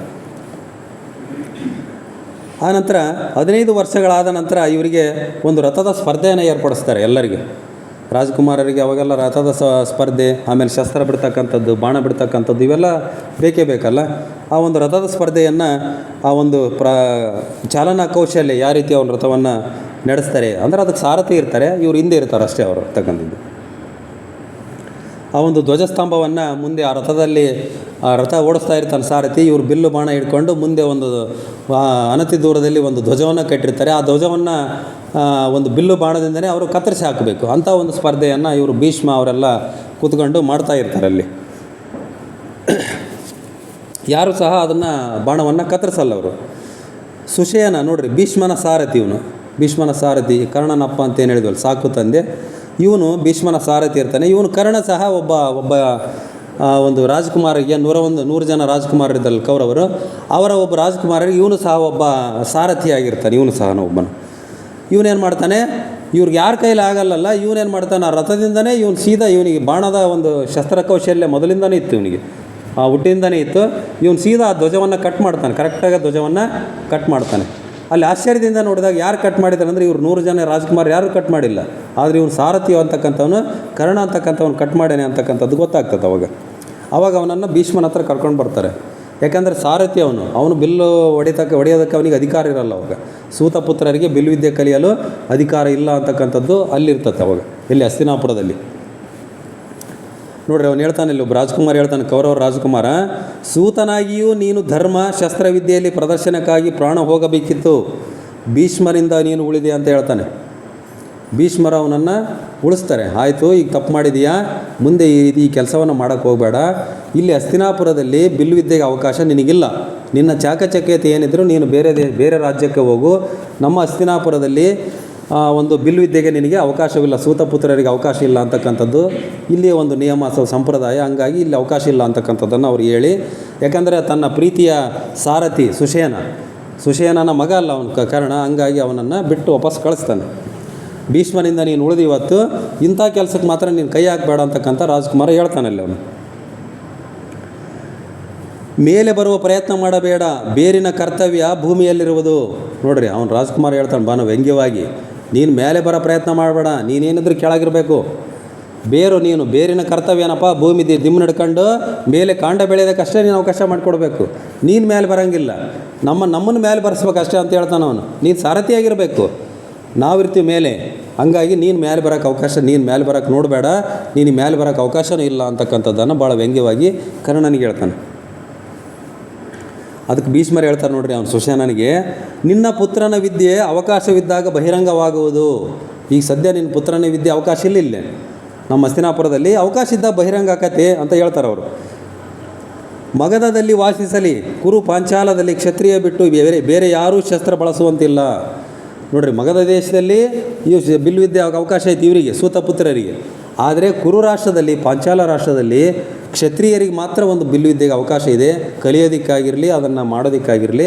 ಹಂಗಾಗಿ ನೀನು ಇವನಿಗೆ ಬಿಲ್ಲುವಿದ್ಯೆ ಬೇಕೇ ಬೇಕಂದ್ರೆ ಇವನು ಮಗಧ ದೇಶಕ್ಕೆ ಕಳಿಸು, ಇಲ್ಲಿ ಅವಕಾಶ ಇಲ್ಲ ಅಂತಕ್ಕಂಥದ್ದನ್ನು ಭೀಷ್ಮರು ಕರ್ಣನ ತಂದೆ ಸುಷೇನನಿಗೆ ಭಾಳ ಸೂಕ್ಷ್ಮವಾಗಿ ಹೇಳ್ತಾರೆ. ಈ ರೀತಿ ಮುಂದೆ ಮಾಡಬೇಡ, ಈ ರೀತಿ ಅವಕಾಶವನ್ನು ಮಾಡಬೇಡ ಅಂತಕ್ಕಂಥದ್ದನ್ನು ಹೇಳಿ ಕಳಿಸ್ತಾರೆ. ನೋಡಿರಿ, ಶ್ರೀಕೃಷ್ಣ ಹೇಳ್ತಾನೆ, ಪರಂಪರೆಯಲ್ಲಿ ಧರ್ಮ ಇದೆ, ಅದೇ ಧರ್ಮವಲ್ಲ. ನೋಡಿರಿ, ಒಂದು ಪರಂಪರೆ ಸಂಪ್ರದಾಯ ಅದು ಹಾಕ್ಕೊಂಬಂದಿದ್ದಾರೆ. ಕುರು ರಾಷ್ಟ್ರದಲ್ಲಿ ಆ ಒಂದು ಪಾಂಚಾಲದಲ್ಲಿ ಸೂತಪುತ್ರರಿಗೆ ಬಿಲ್ವಿದ್ಯೆ ಕಲಿಯೋಕ್ಕೆ ಅವಕಾಶ ಇಲ್ಲ ಅಂತಕ್ಕಂಥ ಒಂದು ಸಂಪ್ರದಾಯ ಹಾಕ್ಕೊಂಬಂತಾರೆ. ಬಟ್ ಅದು ಧರ್ಮ ಅಲ್ಲ, ಅದು ಬೇರೆ ದೇಶದಲ್ಲಿದೆ. ಮತ್ತು ಮಗಧದಲ್ಲಿ ಅವ್ರಿಗೆ ಕಲಿಯೋಕ್ಕೆ ಅವಕಾಶ ಇದೆ. ಬಟ್ ಇಲ್ಲಿನ ಸಂಪ್ರದಾಯನೇ ಬೇರೆ, ಅಲ್ಲಿನ ಸಂಪ್ರದಾಯ ಬೇರೆ. ಆದರೆ ಪರಂಪರೆಯೇ ಧರ್ಮವಲ್ಲ, ಆದರೆ ಧರ್ಮದಲ್ಲಿ ಪರಂಪರೆ ಇದೆ ಅಂತಕ್ಕಂಥದ್ದನ್ನು ಹೇಳ್ತಾರೆ ಅವರು. ಕಲ್ಲಿನಲ್ಲಿ ಶಿಲ್ಪ ಇದೆ, ಆದರೆ ಕಲ್ಲೇ ಶಿಲ್ಪ ಅಲ್ಲ. ಕಲ್ಲಿನಲ್ಲಿ ಶಿಲ್ಪ ಇರ್ತದೆ, ಆದರೆ ಅದನ್ನು ಕೆತ್ತಿದಾಗ ಮಾತ್ರ ಶಿಲ್ಪ ಬರ್ತದೆ, ಕಲ್ಲನ್ನೇ ಶಿಲ್ಪ ಅಂತ ನಾವು ಹೇಳೋಕ್ಕಾಗೋದಿಲ್ಲ ಅಂತಕ್ಕಂಥದ್ದು. ಹಂಸ ಕ್ಷೀರದ ನ್ಯಾಯದ ಹಾಗೆ ಆಗಿರಬೇಕು. ಇಲ್ಲಿ ನೈಜ ಧರ್ಮ ಅಂತಕ್ಕಂಥದ್ದು ಹೆಂಗಿರ್ಬೇಕಪ್ಪ ಅಂತಂದರೆ ಜ್ಞಾನ, ವಿವೇಕ, ಸತ್ಯ. ನೋಡಿರಿ, ಮೊದಲೆಲ್ಲ ಇಲ್ಲಿ ವರ್ಣಗಳು ಅಂತ ಇದ್ದು, ಬ್ರಾಹ್ಮಣ, ಕ್ಷತ್ರಿಯ, ವೈಶ್ಯ, ಶೂದ್ರ. ಅವು ಏನಾದವು ದಿನ ಕಳೆದಂತೆಲ್ಲ ಅವು ಜಾತಿಗಳಾಗಿ ಮಾರ್ಪಟ್ಟವು. ಆದರೆ ಇವತ್ತು ಅಂತ ನೋಡಿದಾಗ ಅಂಥ ಜಾತಿ ಪದ್ಧತಿ ಅಂತಕ್ಕಂಥದ್ದು ಇವತ್ತು ನಾವು ಬಹುತೇಕ ಕಡಿಮೆ ಆಗ್ತಕ್ಕಂಥದ್ದನ್ನು ನೋಡಿವಿ. ಎಲ್ಲ ವಿದ್ಯಾವಂತರಾಗಿರೋದ್ರಿಂದ, ಎಲ್ಲರೂ ಬುದ್ಧಿವಂತರಾಗಿರೋದ್ರಿಂದ ಈ ಜಾತಿ ಪದ್ಧತಿ ಅಂತಕ್ಕಂಥದ್ದನ್ನು ನಾವು ಹೋಗಿರ್ತಕ್ಕಂಥದ್ದನ್ನು ನಾವು ನೋಡ್ತಾ ಇದ್ದೀವಿ. ಅಂದರೆ ನೈಜವಾದ ಧರ್ಮ ಯಾವುದು ಅಂತಂದರೆ ಅಲ್ಲಿ ಜ್ಞಾನ ಇರಬೇಕು, ವಿವೇಕ ಇರಬೇಕು, ಸತ್ಯ ಇರಬೇಕು. ಅದು ಧರ್ಮ. ಅಲ್ಲಿ ಸತ್ಯ ಧರ್ಮ ಅಂತಂದರೆ ಅದು ಎಲ್ಲಿ ಹೋದರೂ ಅದು ಅದೇ ಧರ್ಮ ಆಗಿರಬೇಕು. ಸತ್ಯ ಅಂತಕ್ಕಂಥದ್ದು ಎಲ್ಲಿ ಹೋದ್ರೂ ಅದು ಸತ್ಯನೇ, ಅದನ್ನು ಸುಳ್ಳು ಅಂತ ಯಾರು ಹೇಳೋಕ್ಕಾಗಲ್ಲ. ಜ್ಞಾನ, ಇವತ್ತು ಯಾವುದಾದ್ರೂ ಜ್ಞಾನ ಪಡ್ಕೊಂಡಿವಿ ಅಂತಂದರೆ ಪ್ರಪಂಚದಲ್ಲಿ ಎಲ್ಲಿ ಹೋದ್ರೂ ಅದೇ ಜ್ಞಾನನೇ. ಅದನ್ನು ಯಾರೂ ಅದು ಜ್ಞಾನ ಅಲ್ಲ ಅಂತ ಹೇಳೋಕ್ಕಾಗೋದಿಲ್ಲ. ಹಂಗೆ ಧರ್ಮ ಅಂತಕ್ಕಂಥದ್ದು ಜ್ಞಾನವಾಗಿರಬೇಕು, ವಿವೇಕದಿಂದ ಕೂಡಿರಬೇಕು, ಸತ್ಯವಾಗಿರಬೇಕು. ಅಂಥದ್ದನ್ನು ನಾವು ಧರ್ಮ ಅಂತ ಹೇಳಬೇಕು ಅಂತಕ್ಕಂಥದ್ದು ಅಂತ ಕೃಷ್ಣ ಹೇಳ್ತಾನೆ. ಇಲ್ಲಿ ಇತ್ತ ರಾಜಕುಮಾರರು ಒಂದು ಹಸ್ತಿನಾಪುರದಲ್ಲಿ 100 ಜನ ರಾಜಕುಮಾರರು ಬೆಳೀತಾ ಇದ್ದಾರೆ. ಆ 100 ಜನ ರಾಜಕುಮಾರರು ಹಸ್ತಿನಾಪುರದಲ್ಲಿ ದಾಂಧಲೆಯನ್ನು ಮಾಡ್ತಾಯಿದ್ದಾರೆ. ಇವ್ರು ಹೇಳೋರು ಕೇಳೋರು ಯಾರಿಲ್ಲ. ಯಾಕಂದರೆ ಅಪ್ಪ ಕುರುಡ, ಹುಟ್ಟರು ಕುರುಡ, ತಾಯಿ ಕೂಡ ಕಣ್ಣು ಕಟ್ಕೊಂಡು ಹಾಕಿ ಕುರುಡಳಾಗಿಬಿಟ್ಟಿದ್ದಾಳೆ. ಮಕ್ಕಳು ಏನು ಮಾಡ್ತಾರೆ ಅಂತಕ್ಕಂಥ ವಿಚಾರನೇ ಯಾರಿಗೂ ಗೊತ್ತಾಗ್ತಾಯಿಲ್ಲ, ತಂದೆ ತಾಯಿಗಳಿಗೆ. ಇವ್ರು ಒಳ್ಳೆಯರಾಗ್ತಿದಾರೋ ಕೆಟ್ಟವ್ರು ಆಗ್ತಿದಾರೋ ಅಂತಕ್ಕಂಥದ್ದು ಗೊತ್ತಾಗ್ತಾ ಇದೆ. ಇಲ್ಲ, ಈ ಶಕುನಿ ಏನು ಮಾಡ್ತಾ ಇದ್ದಾನೆ, ಅವರಿಗೆ ದುರ್ಬುದ್ಧಿಯನ್ನು ತುಂಬ್ತಾ ಇದ್ದಾನೆ. ದಿನೇ ಕೌರವರ 100 ಜನಕ್ಕೆ ಸಹ ದುರ್ಬುದ್ಧಿಯನ್ನು ತುಂಬ್ತಾ ಇದ್ದಾನೆ. ಪಾಂಡವರ ಮೇಲೆ ದ್ವೇಷವನ್ನು ತುಂಬ್ತಾ ಇದ್ದಾನೆ. ಇವ್ರು ಸುಮ್ಮನೆ ಬಜಾರಕ್ಕೆ ಹೋಗೋದು, ದಾನ್ಲಿ ಮಾಡೋದು ಅಲ್ಲಿ ಹಸ್ತಿನಾಪುರದಲ್ಲಿ. ದುರ್ಯೋಧನ, ದುಶ್ಯಾಸನ, ಎರಡನೇನ ದುಶ್ಯಾಸನ, ಮುಂದರ ಹೆಸರು ನಮಗೂ ಗೊತ್ತಿಲ್ಲ. ಅವರು 100 ಜನದ ಹೆಸರು ಸಹ 101 ಜನದ ಹೆಸರು ದೂದಿಂದನೇ ಪ್ರಾರಂಭ ಆಗುತ್ತೆ ಅಂತ ಕೇಳಿದ್ದೀನಿ ನಾನು ಸಹ. ಕೊನೆಯ ಮಗಳು ದುಶಾಲ ಅಥವಾ ದುಶೀಲೆ ಅಂತಕ್ಕಂಥದ್ದು. ಅಲ್ಲಿ ಎಲ್ಲ ಬಜಾರದಲ್ಲಿ ಆ ಒಂದು ಮೀನುಗಾರರು ಮೀನುಗಳನ್ನು ಮಾರಾಟ ಮಾಡ್ತಾ ಇರ್ತಾರೆ. ಅವ್ರ ಹತ್ರ ಹೋಗಿ ದಾನ್ಲಿ ಮಾಡ್ತಾರೆ. ಇವರೆಲ್ಲ ದುರ್ಯೋಧನ, ದುಶ್ಯಾಸನ ಎಲ್ಲ ದಾನ್ಲಿ ಮಾಡ್ತಾರೆ. ಅವರು ಏನೋ ಒಂದು ಹೇಳಿದ್ದಕ್ಕೆ ಇವ್ರು ಸಿಟ್ಟು ಬಂದುಬಿಡ್ತೈತೆ ರಾಜಕುಮಾರರಿಗೆ. ಈ ರೀತಿ ಮಾಡಬೇಡ್ರಿ ಅಂತ ಅವ್ರು ಕೈ ಮುಗಿದು ಕೇಳ್ಕೊಳ್ತಾರೆ. ಪಾಪ ಯಾರೋ ಮೀನುಗಾರರು ಅವರೆಲ್ಲ ಪಾಪ ಚಿಕ್ಕ ಪುಟ್ಟ ವ್ಯಾಪಾರ ಮಾಡ್ಕೊಂಡು ಜೀವನ ಮಾಡ್ತಕ್ಕಂಥವ್ರು. ಇವರು ನಾವು ರಾಜಕುಮಾರರಲ್ಲ, ನಮಗೆದುರು ಮಾತಾಡೋದು ಏನಂತಕ್ಕಂಥದ್ದು. ಇವರು ಅವರನ್ನು ತಪ್ಪಿತಸ್ಥ ಸ್ಥಾನದಲ್ಲಿ ನಿಲ್ಲಿಸಿ ಇಲ್ಲಿ ಇದಕ್ಕೆ ಬರ್ತಾರೆ. ಆ ಒಂದು ರಾಜಸ್ಥಾನಕ್ಕೆ ಅವ್ರನ್ನ ಎಳ್ಕೊಂಡು ಬಂದು ಅವರು ನಮ್ಮನ್ನು ಹಿಂಗೆ ಮಾಡಿದರು, ಹಂಗೆ ಮಾಡಿದರು, ನಮ್ಮ ಮೇಲೆ ಕೈ ಮಾಡಿದರು, ಈ ರೀತಿ ಏನೋ ಒಂದು ಇಲ್ಲದ್ದೆಲ್ಲ ಅವನಿಗೆ ಅವ್ರ ಅಪ್ಪಗೆ ಧೃತರಾಷ್ಟ್ರನಿಗೆ ಮೊದಲೇ ಕಣ್ಣಿದ್ದೆಲ್ಲ, ಮಕ್ಕಳು ಹೇಳಿದ್ದೆಲ್ಲ ಅವನಿಗೆ ವೇದವಾಕ್ಯ. ಯಾಕಂದ್ರೆ ಮಕ್ಕಳು ಹುಟ್ಟಿದ್ದ ಅವನಿಗೆ ಸಂತೋಷ ಆಗಿಬಿಡುತ್ತಾ, ಮಕ್ಕಳು ಹೇಳಿದ್ದೆಲ್ಲ ಅವನಿಗೆ ವೇದವಾಕ್ಯ ಆಗಿಬಿಡುತ್ತೆ. ಹಂಗಾಗಿ ಇಲ್ಲದ್ದೆಲ್ಲ ಚಾಡಿ ಹೇಳಿ ಅವ್ರನ್ನೆಲ್ಲ ಬಂಧಿಸಿ ಕರ್ಕೊಂಬರ್ತಾರೆ ಮೀನುಗಾರರಂದರೆ ಅವರು ಎಲ್ಲ ನದಿಯಲ್ಲಿ ಮೀನನ್ನು ಹಿಡ್ಕೊಂಬಂದು ಇಲ್ಲಿ ನಗರದಲ್ಲಿ ಎಲ್ಲ ಮಾರಾಟ ಮಾಡಿ ಅದರಿಂದಲೇ ಅವ್ರ ಜೀವನವನ್ನು ಕಟ್ಕೊಂಡಿರ್ತಾರೆ. ಅಂಥವ್ರನ್ನೆಲ್ಲ ಎಳ್ಕೊಂಬಂದು ಒಂದು ಆಪಾದನೆಯನ್ನು ಮಾಡಿ ದೂರು ಕೊಡ್ತಾನೆ ತಂದೆಗೆ, ಧೃತರಾಷ್ಟ್ರನಿಗೆ. ಶಕುನಿಯ ತಂತ್ರದಿಂದ ಶಿರಚ್ಛೇದನಕ್ಕೆ ಧೃತರಾಷ್ಟ್ರನ ಆದೇಶ.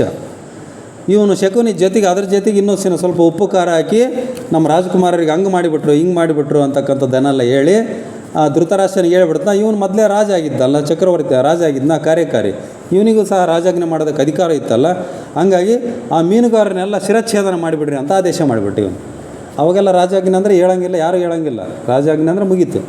ಈಗ ನಂಗೆ ಕೋರ್ಟು, ಹೈಕೋರ್ಟ್ ಆದಮೇಲೆ ಸುಪ್ರೀಂ ಕೋರ್ಟು, ಈಗೆಲ್ಲ 100 ಕೋರ್ಟ್ ಅದ ಹೋಗಕ್ಕೆ. ಆದರೆ ಅವಾಗ ಯಾವ ಕೋರ್ಟ್ ಇಲ್ಲ. ರಾಜಾಜ್ಞೆ ಅಂದ್ರೆ ಮುಗೀತು. ಅವ್ನು ಶಿರಚ್ಛೇದನ ಮಾಡಂದರೆ ತಕ್ಷಣಕ್ಕೆ ಮಾಡಬೇಕು. ಇವರಿಗೆಲ್ಲ ಗಾಬರಿ ಆಗಿಬಿಡ್ತು ಮೀನುಗಾರರಿಗೆ. ಎಲ್ಲರನ್ನೂ ಶಿರಚ್ಛೇದನ ಮಾಡೋಕ್ಕೆ ಆದೇಶ ಮಾಡಿಬಿಟ್ಟ.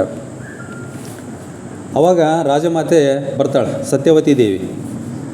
ಅವಾಗ ಹೇಳ್ತಾಳೆ ಧೃತರಾಷ್ಟ್ರನಿಗೆ, ಕಠೋರತೆ ಬೇಡ ಅಂತ ಹೇಳ್ತಾಳೆ. ಮಗನೇ, ಆ ರೀತಿ ಕಠೋರತೆ ಬೇಡ, ಅವ್ರೇನು ತಪ್ಪು ಮಾಡಿಲ್ಲ. ಆಕೆ ಗೊತ್ತಿತ್ತು ವಿಚಾರ ಎಲ್ಲ ಈ ರೀತಿ. ಇವನ್ನೆಲ್ಲ ಸುಳ್ಳು ಹೇಳಿರ್ತಕ್ಕಂಥದ್ದು, ಶಕುನಿ ಸುಳ್ಳು ಹೇಳಿರ್ತಕ್ಕಂಥದ್ದು, ಅದು ಮಕ್ಕಳೆಲ್ಲ ಸುಳ್ಳು ಹೇಳ್ತಕ್ಕಂಥದ್ದೆಲ್ಲ ವಿಚಾರ ಗೊತ್ತಿತ್ತು. ಹಂಗಾಗಿ ಆ ರೀತಿ ಕಠೋರತೆಯಿಂದ ವರ್ತಿಸಬೇಡ, ಅವ್ರೇನು ಅಂಥ ತಪ್ಪು ಮಾಡಿಲ್ಲ ಅವ್ರು ಮೀನುಗಾರರು ಅಂತ ಹೇಳಿದಾಗ ಇವನು ಧೃತರಾಷ್ಟ್ರ ಹೇಳ್ತಾನೆ, ರಾಜಮಾತೆ ನನಗೆ ನಿಮ್ಮ ಸಲಹೆ ಅಗತ್ಯವಿಲ್ಲ ಅಂತ ಹೇಳ್ತಾನೆ. ನನಗೇನು ನೀವು ಸಲಹೆ ಕೊಡೋಕೆ ಬರಬೇಡ್ರಿ, ನನಗೆ ಗೊತ್ತೈತೆ, ನಾನು ರಾಜ ಇದೀನಿ, ನನಗೆಲ್ಲ ಗೊತ್ತಾಯ್ತು ನಾನು ಏನು ಮಾಡ್ಬೇಕಂತಂದು ಅಂತ ಹೇಳ್ತಾನೆ. ಅದಕ್ಕೆ ಶಕುನಿ ಹೇಳ್ತಾನೆ ನೋಡ್ರಿ, ವ್ಯಂಗ್ಯ ಮಾಡ್ತಾನೆ ರಾಜಮಾತೆಗೆ, ಈ ಮೀನುಗಾರರು ರಾಜಮಾತೆಯ ಕುಲ ಜನರು. ಅಂದರೆ ಈಕಿ ಬೆಸ್ತರ ಕನ್ಯೆ ಮೂಲತಃ ಸತ್ಯವತಿ ದೇವಿ, ಶಂತನು ಮದುವೆ ಆಗಿದ್ನಲ್ಲ ಈಕಿನ, ಮೂಲತಃ ಈಕಿ ಬೆಸ್ತರ ಕನ್ಯೆ, ಈಕಿ ಮೀನುಗಾರರೇ. ಹಂಗಾಗಿ ಇವನು ವ್ಯಂಗ್ಯ ಮಾಡ್ತಾನೆ, ಆ ಮೀನುಗಾರರಿಗೇನು ನೀವು ಶಿರಚ್ಛೇದನಕ್ಕೆ ಆದೇಶ ಮಾಡಿರಲ್ಲ, ಹಂಗಾಗಿ ರಾಜಮಾತೆಗೆ ಸಂಕಟ ಆಗಿದೆ, ಯಾಕಂದರೆ ಈಕೆ ಸಹ ಅವ್ರ ಸಂಬಂಧಿಗಳಲ್ಲ ಅಂತಕ್ಕಂಥ ವ್ಯಂಗ್ಯವಾಗಿ ಮಾತಾಡ್ತಾನೆ ಶಕುನಿ. ಯಾಕಂದರೆ ಅವ್ರದ್ದೇ ನಡೀತಿತ್ತು, ಆಗ ರಾಜಮಾತೆದೇನೂ ನಡೀತಾ ಇದ್ದಿಲ್ಲ, ಯಾಕಂದರೆ ಧೃತರಾಷ್ಟ್ರ ಅವರೆಲ್ಲ ಒಂದೇ ಆಗಿಬಿಟ್ಟಿದ್ರಲ್ಲ. ಅವಾಗ ಏನು ಮಾಡ್ತಾರೆ, ಆಕೆ ಕೇಳ್ಕೊಂಡದಕ್ಕೆ ಏನು ಮಾಡ್ತಾನೆ ಧೃತರಾಷ್ಟ್ರ ಏನು ಮಾಡ್ತಾನೆ, ಆಯಿತು ಅವ್ರಿಗೆ ಶಿರಚ್ಛೇದನ ಬೇಡ, ಅವರ ಗಡೀಪಾರಿಗೆ ಆದೇಶ ಮಾಡ್ತಾನೆ. ಆಯಿತು, ಇವರು ಹಸ್ತಿನಾಪುರದ ಕುರೂರ್ ಸಾಮ್ರಾಜ್ಯದ ವ್ಯಾಪ್ತಿಯಲ್ಲಿ ಇರೋಂಗಿಲ್ಲ. ಗಡೀಪಾರ ಅಂತಂದರೆ ಅವರ ಸಾಮ್ರಾಜ್ಯದ ವ್ಯಾಪ್ತಿಯಲ್ಲಿ ಅವ್ರು ಇರೋಂಗಿಲ್ಲ, ಅವ್ರು ಎಲ್ಲಾರ ಹೋಗೋದು ಬೇರೆ ಕಡೆಗೆ. ಹಂಗಾಗಿ ಗಡೀಪಾರಿಗೆ ಆದೇಶವನ್ನು ಮಾಡ್ತಾನೆ, ನೀವು ಇರೋಂಗಿಲ್ಲ, ತಕ್ಷಣವೇ ಕಂಪ್ಲೀಟ್ ನಿಮ್ಮ ಕುಟುಂಬ ಸಮೇತ ಪರಿವಾರ ಸಮೇತ ಎಲ್ಲರೂ ನೀವು ಹೋಗಿಬಿಡ್ಬೇಕು, ಯಾಕಂದರೆ ನಮ್ಮ ರಾಜಕುಮಾರರಿಗೆ ನೀವು ಹಿಂಸೆಯನ್ನು ಕೊಟ್ಟಿದ್ದೀರಿ, ಆ ರೀತಿ ಮಾಡಿರಿ ಈ ರೀತಿ ಮಾಡಿರಿ ಅಂತಕ್ಕಂಥದ್ದು ಇವನ ಆಪಾದನೆ, ಧೃತರಾಷ್ಟ್ರನ ಆಪಾದನೆ. ಅಸಹಾಯಕತೆಯಿಂದ ನೋಡಿದ ಸತ್ಯವತಿ ದೇವಿ ಈಕೆಗೇನು ಮಾಡೋಕ್ಕಾಗ್ತಾ ಇಲ್ಲ, ಯಾಕಂದರೆ ಈಕೆ ಕೈಗೆ ಏನು ಅಧಿಕಾರ ಇಲ್ಲ. ಯಾಕಂದರೆ ಅಂಧ ದರ್ಬಾರ್ ಅಂತ ಹೇಳ್ತೀವಲ್ಲ, ಇದೇ ಅಂಧ ದರ್ಬಾರ್, ಈ ಧೃತರಾಷ್ಟ್ರನಿಂದ ಹುಟ್ಟಿದ್ದಾನೆ ಅಂದ್ಕೊಂಡಿದ್ದೀನಿ ನಾನು ಈ ಒಂದು ಶಬ್ದ ಅಂಧ ದರ್ಬಾರ್. ಯಾಕಂದರೆ ಅವನಿಗೇನು ಕಾಣ್ತಾ ಇಲ್ಲ, ಶಕುನಿ ಹೇಳಿದ್ದೇ ವೇದವಾಕ್ಯ ಆಗ್ತಾಯಿದೆ, ಮಕ್ಕಳು ಹೇಳಿದ್ದೇ ವೇದವಾಕ್ಯ ಆಗ್ತಾಯಿದೆ, ಏನೋ ಹಿಂಗೆ ಆಗಿರ್ಬೋದು ಅಂತಕ್ಕಂಥದ್ದು. ಹಂಗಾಗಿ ಅಸಹಾಯಕತೆ ಆಗಿಬಿಡ್ತು ಈಕೆಗೆ, ಸತ್ಯವತಿ ದೇವಿಗೆ. ಯಾಕಂದರೆ ತನ್ನ ಒಂದು ಕುಲಜನರೇ ಒಂದು ಗಡೀಪಾರಿಗೆ ಆದೇಶ ಮಾಡಿದಾಗ ಆಕೆ ಎಷ್ಟು ಮನಸ್ಸಿಗೆ ನೋವಾಗಿರೋಕ್ಕಿಲ್ಲ, ಯಾಕಂದರೆ ತಪ್ಪು ಮಾಡಿಲ್ಲ, ಅಂಥ ತಪ್ಪು ಅವ್ರೇನು ಮಾಡಿಲ್ಲ, ಗಡೀಪಾರಿ ಆಗ್ತಕ್ಕಂಥ ತಪ್ಪು ಅವ್ರೇನು ಮಾಡಿಲ್ಲ. ಅವರು ಹೊರಟರು, ಎಲ್ಲ ಬೆಸ್ತರು ಸಹ ಇವರು ಹೊರಟರು, ಪಾಂಡುವಿನ ಗುಣಗಾನವನ್ನು ಮಾಡ್ಕೊತ ಅವ್ರು ಹೊರಡ್ತಾ ಇದ್ದಾರೆ. ನಮ್ಮ ಪಾಂಡು ಮಹಾರಾಜರು ಇದ್ದಿದ್ದರೆ ನಮಗೆ ಈ ರೀತಿ ಗತಿ ಬರ್ತಾ ಇರಲಿಲ್ಲ, ಈ ಧೃತರಾಷ್ಟ್ರ ಕಣ್ಣಿಲ್ಲ, ಇವರೆಲ್ಲ ನಮಗೆ ಈ ರೀತಿ ನಮಗೆ ತೊಂದರೆ ಮಾಡಿಬಿಟ್ರು ಅಂತಕ್ಕಂಥವನ್ನು ಪಾಂಡುವನ್ನು ಗುಣಗಾನ ಮಾಡಿಕೊಳ್ತಾ ಅವರು ಒಂದು ಹೊರಗಡೆ ಹೋಗ್ತಾ ಇದ್ದಾರೆ ಕಡಿಯನ್ನು ಬಿಟ್ಟು. ಹಾಗೆ ಹೇಳ್ತಾಳೆ ನೋಡ್ರಿ ಸತ್ಯವತಿ ದೇವಿ, ಪುತ್ರ ಪ್ರೇಮದಲ್ಲಿ ಅಂಧನಾಗಬೇಡ ಅಂತ ಹೇಳ್ತಾಳೆ. ಧೃತರಾಷ್ಟ್ರನಿಗೆ ಹೇಳ್ತಾಳೆ, ನೀನು ಪುತ್ರ ಪ್ರೇಮದಿಂದ ಅಂಧನಾಗಬೇಡ, ನಿನ್ನ ಮಕ್ಕಳು ಸಹ ತಪ್ಪು ಮಾಡಿದ್ದಾರೆ, ನಿನಗೆ ಗೊತ್ತಾಗ್ತಾ ಇಲ್ಲ, ನೀನು ಮೊದಲೇ ಕೊರಡ, ನಿನಗೇನು ಗೊತ್ತಾಗ್ತಾ ಇಲ್ಲ ಅಂತ ಹೇಳ್ತಾರೆ. ನಿರ್ಣಯ ಪ್ರಜೆಗಳ ಪರವಾಗಿರಬೇಕು. ಯಾವುದೇ ನಿರ್ಣಯವನ್ನು ನೀವು ರಾಜರಾಗಿ ತಗೊಂಡಾಗ ಅದು ಪ್ರಜೆಗಳಿಗೆ ಅನುಕೂಲವಾಗಿರಬೇಕು, ನಮ್ಮ ಮಕ್ಕಳಿಗೆ ಅನುಕೂಲ ಅಂತ ನಿರ್ಣಯವನ್ನು ತೆಗೆದುಕೊಳ್ಬಾರ್ದು ಅಂತಕ್ಕಂಥದ್ದನ್ನು ಈಗ ಹೇಳ್ತಾಳೆ. ಅದಕ್ಕೆ ಅವನು ಹೇಳ್ತಾನೆ ನೋಡ್ರಿ ಧೃತರಾಷ್ಟ್ರ, ನೀವು ರಾಜಮಾತೆಯಾಗಿ ಯೋಚಿಸಿ, ಮೀನುಗಾರ್ತಿಯಾಗಿ ಅಲ್ಲ. ಇವನು ಸಹ ವ್ಯಂಗ್ಯವಾಗಿ ಮಾತಾಡ್ತಾನೆ ಆಕೆಗೆ, ನೀವು ರಾಜಮಾತೆಯಾಗಿ ಯೋಚಿಸಿ, ಮೀನುಗಾರ್ತಿಯಾಗಿ ಅಲ್ಲ. ಅಂದರೆ ನೀವು ಅವರು ಸಂಬಂಧಿಕರು, ಒಂದೇ ಕುಲ ಜನರು, ಹಂಗಾಗಿ ನೀವು ಒಂದು ಬೆಸ್ತರ ಪರವಾಗಿ, ಮೀನುಗಾರರ ಪರವಾಗಿ ಮಾತಾಡ್ತೀವಿ ಅಂತಕ್ಕಂಥದ್ದನ್ನು ಆಕೆಗೆ ಮತ್ತೆ ವ್ಯಂಗ್ಯವಾಗಿ ಮಾತಾಡ್ತಾನೆ. ಆಕೆಗೆ ಮನಸ್ಸಿಗೆ ಭಾಳ ಒಂದು ರಾಜಮಾತೆ ಸತ್ಯವತಿ ದೇವಿಗೆ ನೋವಾಗ್ತದೆ. ಆಕೆ ಈ ಒಂದು ಹಸ್ತಿನಾಪುರ ಅಂತಕ್ಕಂಥದ್ದು ಈಗ ನೋಡ್ರಿ ಉತ್ತರ ಪ್ರದೇಶದಲ್ಲಿದೆ. ಹಸ್ತಿನಾಪುರ ಅಂತಂದರೆ ಅದು ಬಹುತೇಕ ಆನೆಗಳ ನಗರ ಅಂತ ಹೇಳ್ತಾರೆ. ಹಸ್ತಿನ ಅಂತಂದರೆ ಆನೆ ಅಂತೆ, ಆನೆಗಳ ನಗರ. ಇದು ಉತ್ತರ ಪ್ರದೇಶದಲ್ಲಿ ಈಗ ಮೀರತ್ ಜಿಲ್ಲೆಯ ಒಂದು ನಗರ. ಇದು ಗಂಗಾ ನದಿಯ ಬಲದಂಡೆಯಲ್ಲಿ ಇದೆ ಅಂತ. ಈಗ ಹಸ್ತಿನಾಪುರ ಅಂತಕ್ಕಂಥದ್ದು ಮೀರತ್ ಜಿಲ್ಲೆಯ ಒಂದು ಗಂಗಾ ನದಿಯ ಬಲದಂಡೆಯಲ್ಲಿರ್ತಕ್ಕಂಥ ಒಂದು ನಗರ. ಈಗ ಇದು ಟೌನ್, ಇದು ಸಿಟಿ. ಆ ಒಂದು ಸತ್ಯವತಿ ದೇವಿಗೆ ಬಹಳ ಮನಸ್ಸಿಗೆ ಬೇಸರ ಆಗ್ತದೆ. ಬೇಸರ ಆಗಿ ಆಕೆ ವಾಪಸ್ ಬರ್ತಾಳೆ, ಗಂಗಾ ನದಿ ತೀರಕ್ಕೆ ಬರ್ತಾಳೆ. ಆ ಒಂದು ಹಸ್ತಿನಾಪುರದ ಪಕ್ಕ ಇರ್ತತ್ತಲ್ಲ ಗಂಗಾ ನದಿ ತೀರ. ಮೊದಲೇನು ಶಂತನು ಸತ್ಯವತಿ ದೇವಿ ಮೊದಲೆಲ್ಲ ಭೇಟಿ ಆಗ್ತಾ ಇದ್ರಲ್ಲ, ಆ ಒಂದು ಪ್ರದೇಶಕ್ಕೆ ಬರ್ತಾಳೆ ಆಕೆ. ನದಿ ತಟದಲ್ಲಿ ಹಿಂದಿನ ಸ್ಮರಣೆಯನ್ನು ಮಾಡ್ಕೊಳ್ತಾಳೆ. ಭೀಷ್ಮೇನ ಅವತ್ತು ಪ್ರತಿಜ್ಞೆ ಮಾಡಿದ್ನಲ್ಲ ಶಂತನು, ಆ ಒಂದು ನಾನು ಭೀಷ್ಮನನ್ನೇ ಉತ್ತರಾಧಿಕಾರಿಯಾಗಿ ಮಾಡ್ತೀನಿ ಅಂತ ಶಂತನು ಹೇಳಿದಾಗ, ನಾನು ಹಂಗಾದ್ರೆ ನಿನ್ನ ಮದುವೆ ಆಗಲ್ಲ, ನಾನು ಇಲ್ಲೇ ಇರ್ತೀನಿ, ನನ್ನ ಮಕ್ಕಳು ಉತ್ತರಾಧಿಕಾರಿ ಮಾಡಿದರೆ ಮಾತ್ರ ನಾನು ಮದುವೆ ಆಗ್ತೀನಿ ಅಂತ ಏನೋ ಈಕೆ ಹೇಳಿರ್ತಾರೆ ಸತ್ಯವತಿ ದೇವಿ. ಆಕಿದು ಎಷ್ಟು ಪಶ್ಚಾತ್ತಾಪ ಅಂತಂದರೆ ಕೊನೆಗೆ ಆಕೆ ಮಕ್ಕಳು ಯಾರನ್ನು ಸಹ ಆಗಲಿಲ್ಲ, ರಾಜರಾಗಲಿಲ್ಲ, ಅಂಥ ಯೋಗ್ಯ ರಾಜರಾಗಲೇ ಇಲ್ಲ. ಅದನ್ನೆಲ್ಲ ಸ್ಮರಣೆ ಮಾಡ್ಕೊಳ್ತಾ ಇದ್ದಾಳೆ ಆಕೆ. ಆಕೆ ಭಾಳ ಬೇಸರ ಆಗ್ತೈತೆ ಸತ್ಯವತಿ ದೇವಿಗೆ. ಆಕೆ ಗಂಗೆಯ ಪ್ರಾರ್ಥನೆಯನ್ನು ಮಾಡ್ತಾಳೆ. ಅಂದರೆ ಆ ಒಂದು ಭೀಷ್ಮರ ತಾಯಿ ಗಂಗಾದೇವಿ ಏನಿದ್ಲಲ್ಲ, ಗಂಗಾದೇವಿಯನ್ನು ಮನಸ್ಸಿನಲ್ಲಿ ನೆನೆಸ್ಕೊಳ್ತಾಳೆ. ಆಕೆ ಗಂಗೆ ಪ್ರತ್ಯಕ್ಷ ಆಗ್ತಾಳೆ. ಗಂಗಾದೇವಿ ಮತ್ತು ಸತ್ಯವತಿ ದೇವಿ ಮುಖಾಮುಖಿಯಾಗಿ ಭೇಟಿಯಾಗಿ ಮಾತಾಡ್ತಾರೆ. ಅವಾಗ ಹೇಳ್ತಾಳೆ ನೋಡ್ರಿ ಸತ್ಯವತಿ ದೇವಿ, ನೀನು ಭೀಷ್ಮನನ್ನು ತಡೆಯಬೇಕಿತ್ತು ಅವತ್ತು ಅಂತ ಹೇಳ್ತಾಳೆ. ಭೀಷ್ಮೇನು ಪ್ರತಿಜ್ಞೆ ಮಾಡಿದ್ನಲ್ಲ, ನಾನು ಮದುವೆ ಆಗಲ್ಲ, ಆಜೀವ ಬ್ರಹ್ಮಚಾರಿ ಆಗಿರ್ತೀನಿ, ಮುಂದೆ ಸತ್ಯವತಿ ಮಕ್ಕಳೇನು ಹುಡ್ತಾರಲ್ಲ ಅವರಿಗೆ ನಾನು ರಾಜ್ಯವನ್ನು ಕೊಡಿಸ್ತೀನಿ ಅಂತೇನು ಪ್ರತಿಜ್ಞೆ ಮಾಡಿದ್ನಲ್ಲ ನಿನ್ನ ಮಗ ಅವತ್ತು ಭೀಷ್ಮ, ನೀನು ತಡಿಬೇಕಾಗಿತ್ತು ಅಂತ ಈಗ ಹೇಳ್ತಾಳೆ ಆಕೆ, ಯಾರು ಸತ್ಯವತಿ ದೇವಿ. ಯಾಕಂದರೆ ಎಲ್ಲ ಈಕಿ ಮಕ್ಕಳು ಯಾರೂ ಸಹ ಅಸಮರ್ಥರಾಗಿಬಿಟ್ರಲ್ಲ, ಆಮೇಲೆ ಅವರಿಂದಲೇ ಇವತ್ತು ಆಕೆಗೆ ತೊಂದರೆ ಬರ್ತಾ ಇದೆಯಲ್ಲ, ಹಂಗಾಗಿ ನೀನು ಅವತ್ತು ಯಾಕೆ ತಡಿಲ ಇಲ್ಲ ಗಂಗಾದೇವಿ ಅಂತಂದು ಆಕೆನ ಕೇಳ್ತಾಳೆ. ಆಕೆ ಅದಕ್ಕೆ ಹೇಳ್ತಾಳೆ ನೋಡ್ರಿ ಗಂಗಾದೇವಿ, ಇಂದಿನ ದುರ್ಗತಿಗೆ ನೀನೇ ಕಾರಣ ನೀನೇ ಕಾರಣ ಸತ್ಯವತಿ ಅಂತ ಹೇಳ್ತಾಳೆ. ನೀನೇ ಅಲ್ಲ ಅವತ್ತು ಹೇಳಿದ್ದು ಭೀಷ್ಮನಿಗೆ, ನೀನೇ ಹೇಳಿದ್ದು ಅವತ್ತು. ಭೀಷ್ಮ ತನ್ನ ತಂದೆಯ ಸುಖಕ್ಕಾಗಿಯೇ ತ್ಯಾಗ ಮಾಡಿದೆ ಎಲ್ಲವನ್ನು, ತನ್ನ ವಿವಾಹವನ್ನು ತ್ಯಾಗ ಮಾಡಿದ, ರಾಜ್ಯವನ್ನು ತ್ಯಾಗ ಮಾಡಿದೆ, ಎಲ್ಲವನ್ನು ತ್ಯಾಗ ಮಾಡಿದೆ.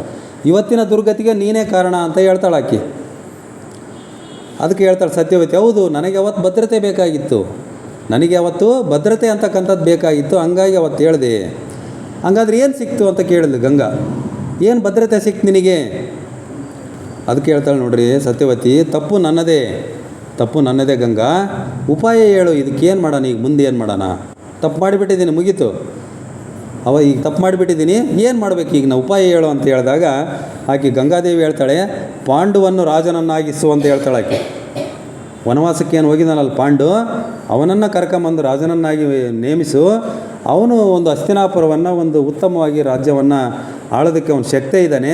ಧೃತರಾಷ್ಟ್ರನೇ ರಾಜ ಆಗಿದ್ದರೆ ಮುಂದೆ ಸಮಸ್ಯೆ ಆಗ್ತೈತೆ, ಹಂಗಾಗಿ ಪಾಂಡುವನ್ನು ನೀನು ರಾಜನಾಗಿ ನೇಮಿಸು ಅಂತಕ್ಕಂಥದ್ದನ್ನು ಹೇಳ್ತಾಳೆ. ಆವಾಗ ಆ ಸಲಹೆ ಈಕೆಗೆ ಒಪ್ಪಿಗೆ ಆಗ್ತತೆ, ಒಪ್ಪಿಗೆ ಆಗಿ ವಾಪಸ್ ಬರ್ತಾಳೆ ಆಕೆ. ನೋಡ್ರಿ ಶ್ರೀಕೃಷ್ಣ ಹೇಳ್ತಾನೆ, ನಿರ್ಣಯದ ಹಿಂದೆ ಭವಿಷ್ಯನ ಯೋಚನೆ ಇರುತ್ತದೆ. ನಾವು ಯಾವುದೇ ಒಂದು ನಿರ್ಣಯವನ್ನು ತಗೊಂಡಾಗ ಇವತ್ತು ಮುಂದೆ ಭವಿಷ್ಯದ ಯೋಚನೆ ಇರ್ತದೆ, ಆದರೆ ಭವಿಷ್ಯ ನಮಗೆ ಗೊತ್ತಿಲ್ಲ, ಅದು ಹಂಗೆ ಆಕತ್ತೆ ಅನ್ನೋದು ಗೊತ್ತಿಲ್ಲ. ಹಂಗೆ ನಿರ್ಣಯ ತೊಗೊಂಡಿದ್ಲಿಕ್ಕೆ ಸತ್ಯವತಿ ದೇವಿ, ಮುಂದೆ ನನ್ನ ಮಕ್ಕಳು ರಾಜ್ಯಭಾರ ಮಾಡ್ತಾರೆ, ನನಗೆಲ್ಲ ಒಳ್ಳೆಯದಾಗುತ್ತೆ ಅಂತಕ್ಕಂಥ ಒಂದು ಉದ್ದೇಶದಿಂದ ಅವತ್ತು ಆ ಒಂದು ನಿರ್ಣಯವನ್ನು ತೆಗೆದುಕೊಂಡಿದ್ಲು. ಆದರೆ ಅದು ಪ್ರತಿಯೊಂದು ಆಕೆಗೆ ಎಲ್ಲ ಉಲ್ಟಾ ಆಯಿತು ಆಕೆಗೆ. ಆದರೆ ಭವಿಷ್ಯ ಅಂತಕ್ಕಂಥದ್ದು ಯಾರಿಗೂ ಗೊತ್ತಿಲ್ಲ, ನಮಗೂ ಸಹ ಗೊತ್ತಿಲ್ಲ. ನಾವು ಸಹ ನಿರ್ಣಯಗಳನ್ನು ತಾಂತೀವಿ, ಮುಂದೆ ಒಳ್ಳೇದಾಕತ್ತಂತ ತಾಂತೀವಿ, ಒಳ್ಳೇದಾಕತ್ತೋ ಕೆಟ್ಟದಾಕತ್ತೋ ಗೊತ್ತಿಲ್ಲ ನಮಗೆ. ಕಲ್ಪನೆಯ ಆಧಾರದ ಮೇಲೆ ನಿರ್ಣಯ ಅಂತ ಅಂತೀವಿ ಅಷ್ಟೇ. ಮುಂದೆ ನಮಗೆ ಹಿಂಗೆ ಆಗ್ಬೋದು ಅಂತಕ್ಕಂಥ ಕಲ್ಪನೆಯ ಆಧಾರದ ಮೇಲೆ ನಾವು ನಿರ್ಣಯವನ್ನು ತಾಂತೀವಿ. ಆದರೆ ಆ ನಿರ್ಣಯ ತಗೊಳ್ಳೋ ಕಾರಣ ನಾವೇನು ಮಾಡಬೇಕು, ಆ ನಿರ್ಣಯ ಧರ್ಮ ಅಥವಾ ಸ್ವಾರ್ಥದಿಂದ ಕೂಡಿದೆಯೇ ಅಂತಕ್ಕಂಥದ್ದನ್ನು ಯೋಚನೆ ಮಾಡಬೇಕು ನಾವು ಫಸ್ಟು. ನಾವು ನಿರ್ಣಯ ತಗೊಳ್ತಕ್ಕಂಥದ್ದು ಅದು ನಮ್ಮ ಸ್ವಾರ್ಥಕ್ಕಾಗಿ ನಾವು ನಿರ್ಣಯ ತಗೊಳ್ತೀವ, ಅಥವಾ ಒಂದು ಧರ್ಮ ಒಂದು ಒಳ್ಳೆಯ ರೀತಿಯಿಂದ ಇದೆ ಅಂತಕ್ಕಂಥ ಒಂದು ನಿರ್ಣಯವನ್ನು ತೆಗೆದುಕೊಳ್ತೀವಿ ಅಂತಕ್ಕಂಥದ್ದನ್ನು ನಾವು ಯೋಚನೆ ಮಾಡಿ ನಿರ್ಣಯವನ್ನು ತೆಗೆದುಕೊಳ್ಬೇಕು ಅಂತಕ್ಕಂಥದ್ದು. ಧರ್ಮದ ನಿರ್ಣಯ ಭವಿಷ್ಯ ಒಳ್ಳೆಯದಾಗಿರುತ್ತದೆ. ನಾವು ಯಾವಾಗಲೂ ಧರ್ಮದಿಂದ ನಾವು ನಿರ್ಣಯವನ್ನು ತೆಗೆದುಕೊಂಡ್ರೆ, ಒಂದು ಧರ್ಮದ ನಿರ್ಣಯವನ್ನು ತೆಗೆದುಕೊಂಡ್ರೆ ಮುಂದೆ ಭವಿಷ್ಯ ಅಂತಕ್ಕಂಥದ್ದು ನಮಗೆ ಒಳ್ಳೆಯದಾಗುತ್ತೆ ಅಂತಕ್ಕಂಥದ್ದು.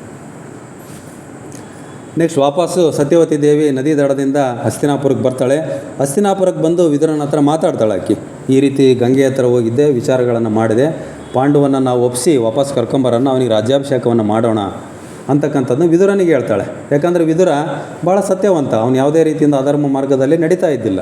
ಅವನು ನೇರವಾಗಿ ಹೇಳ್ತಕ್ಕಂಥನು, ನ್ಯಾಯನಿಷ್ಠರು ದಾಕ್ಷಿಣ್ಯ ಪರ ನಾನಲ್ಲ ಅಂತ ಹೇಳ್ತೀವಲ್ಲ, ಹಂಗೆ ಅವ್ನು ನೇರವಾಗಿ ಹೇಳ್ತಕ್ಕಂಥವ್ನು ವಿದುರನಿಗೆ ಹೇಳ್ತಾಳೆ. ಪ್ರಯಾಣದ ತಯಾರಿಗೆ ಸೂಚನೆಯನ್ನು ಕೊಡ್ತಾಳೆ. ನಾವು ವನವಾಸ, ಪಾಂಡು ಏನಿದಾರಲ್ಲ ವನವಾಸಕ್ಕೆ ಹೋಗ್ಯಾರಲ್ಲ ಅಲ್ಲಿಗೆ ಹೋಗೋಣ, ಪ್ರಯಾಣಕ್ಕೆ ರೆಡಿ ಮಾಡ್ಕೋ ಅಂತ ಹೇಳ್ತಾಳೆ ಸತ್ಯವತಿ.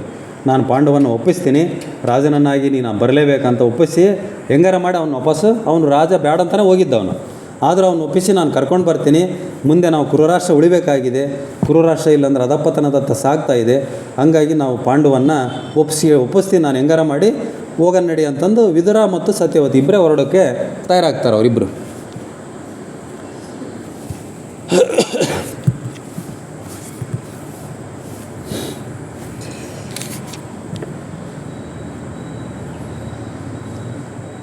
ಈ ಒಂದು ಉತ್ತರಾಧಿಕಾರಿಯನ್ನಾಗಿ ಪಾಂಡುನನ್ನು ಮಾಡಬೇಕು ಅಂತಕ್ಕಂಥ ಉದ್ದೇಶ ಸತ್ಯವತಿ ದೇವಿಗಿರ್ತತೆ.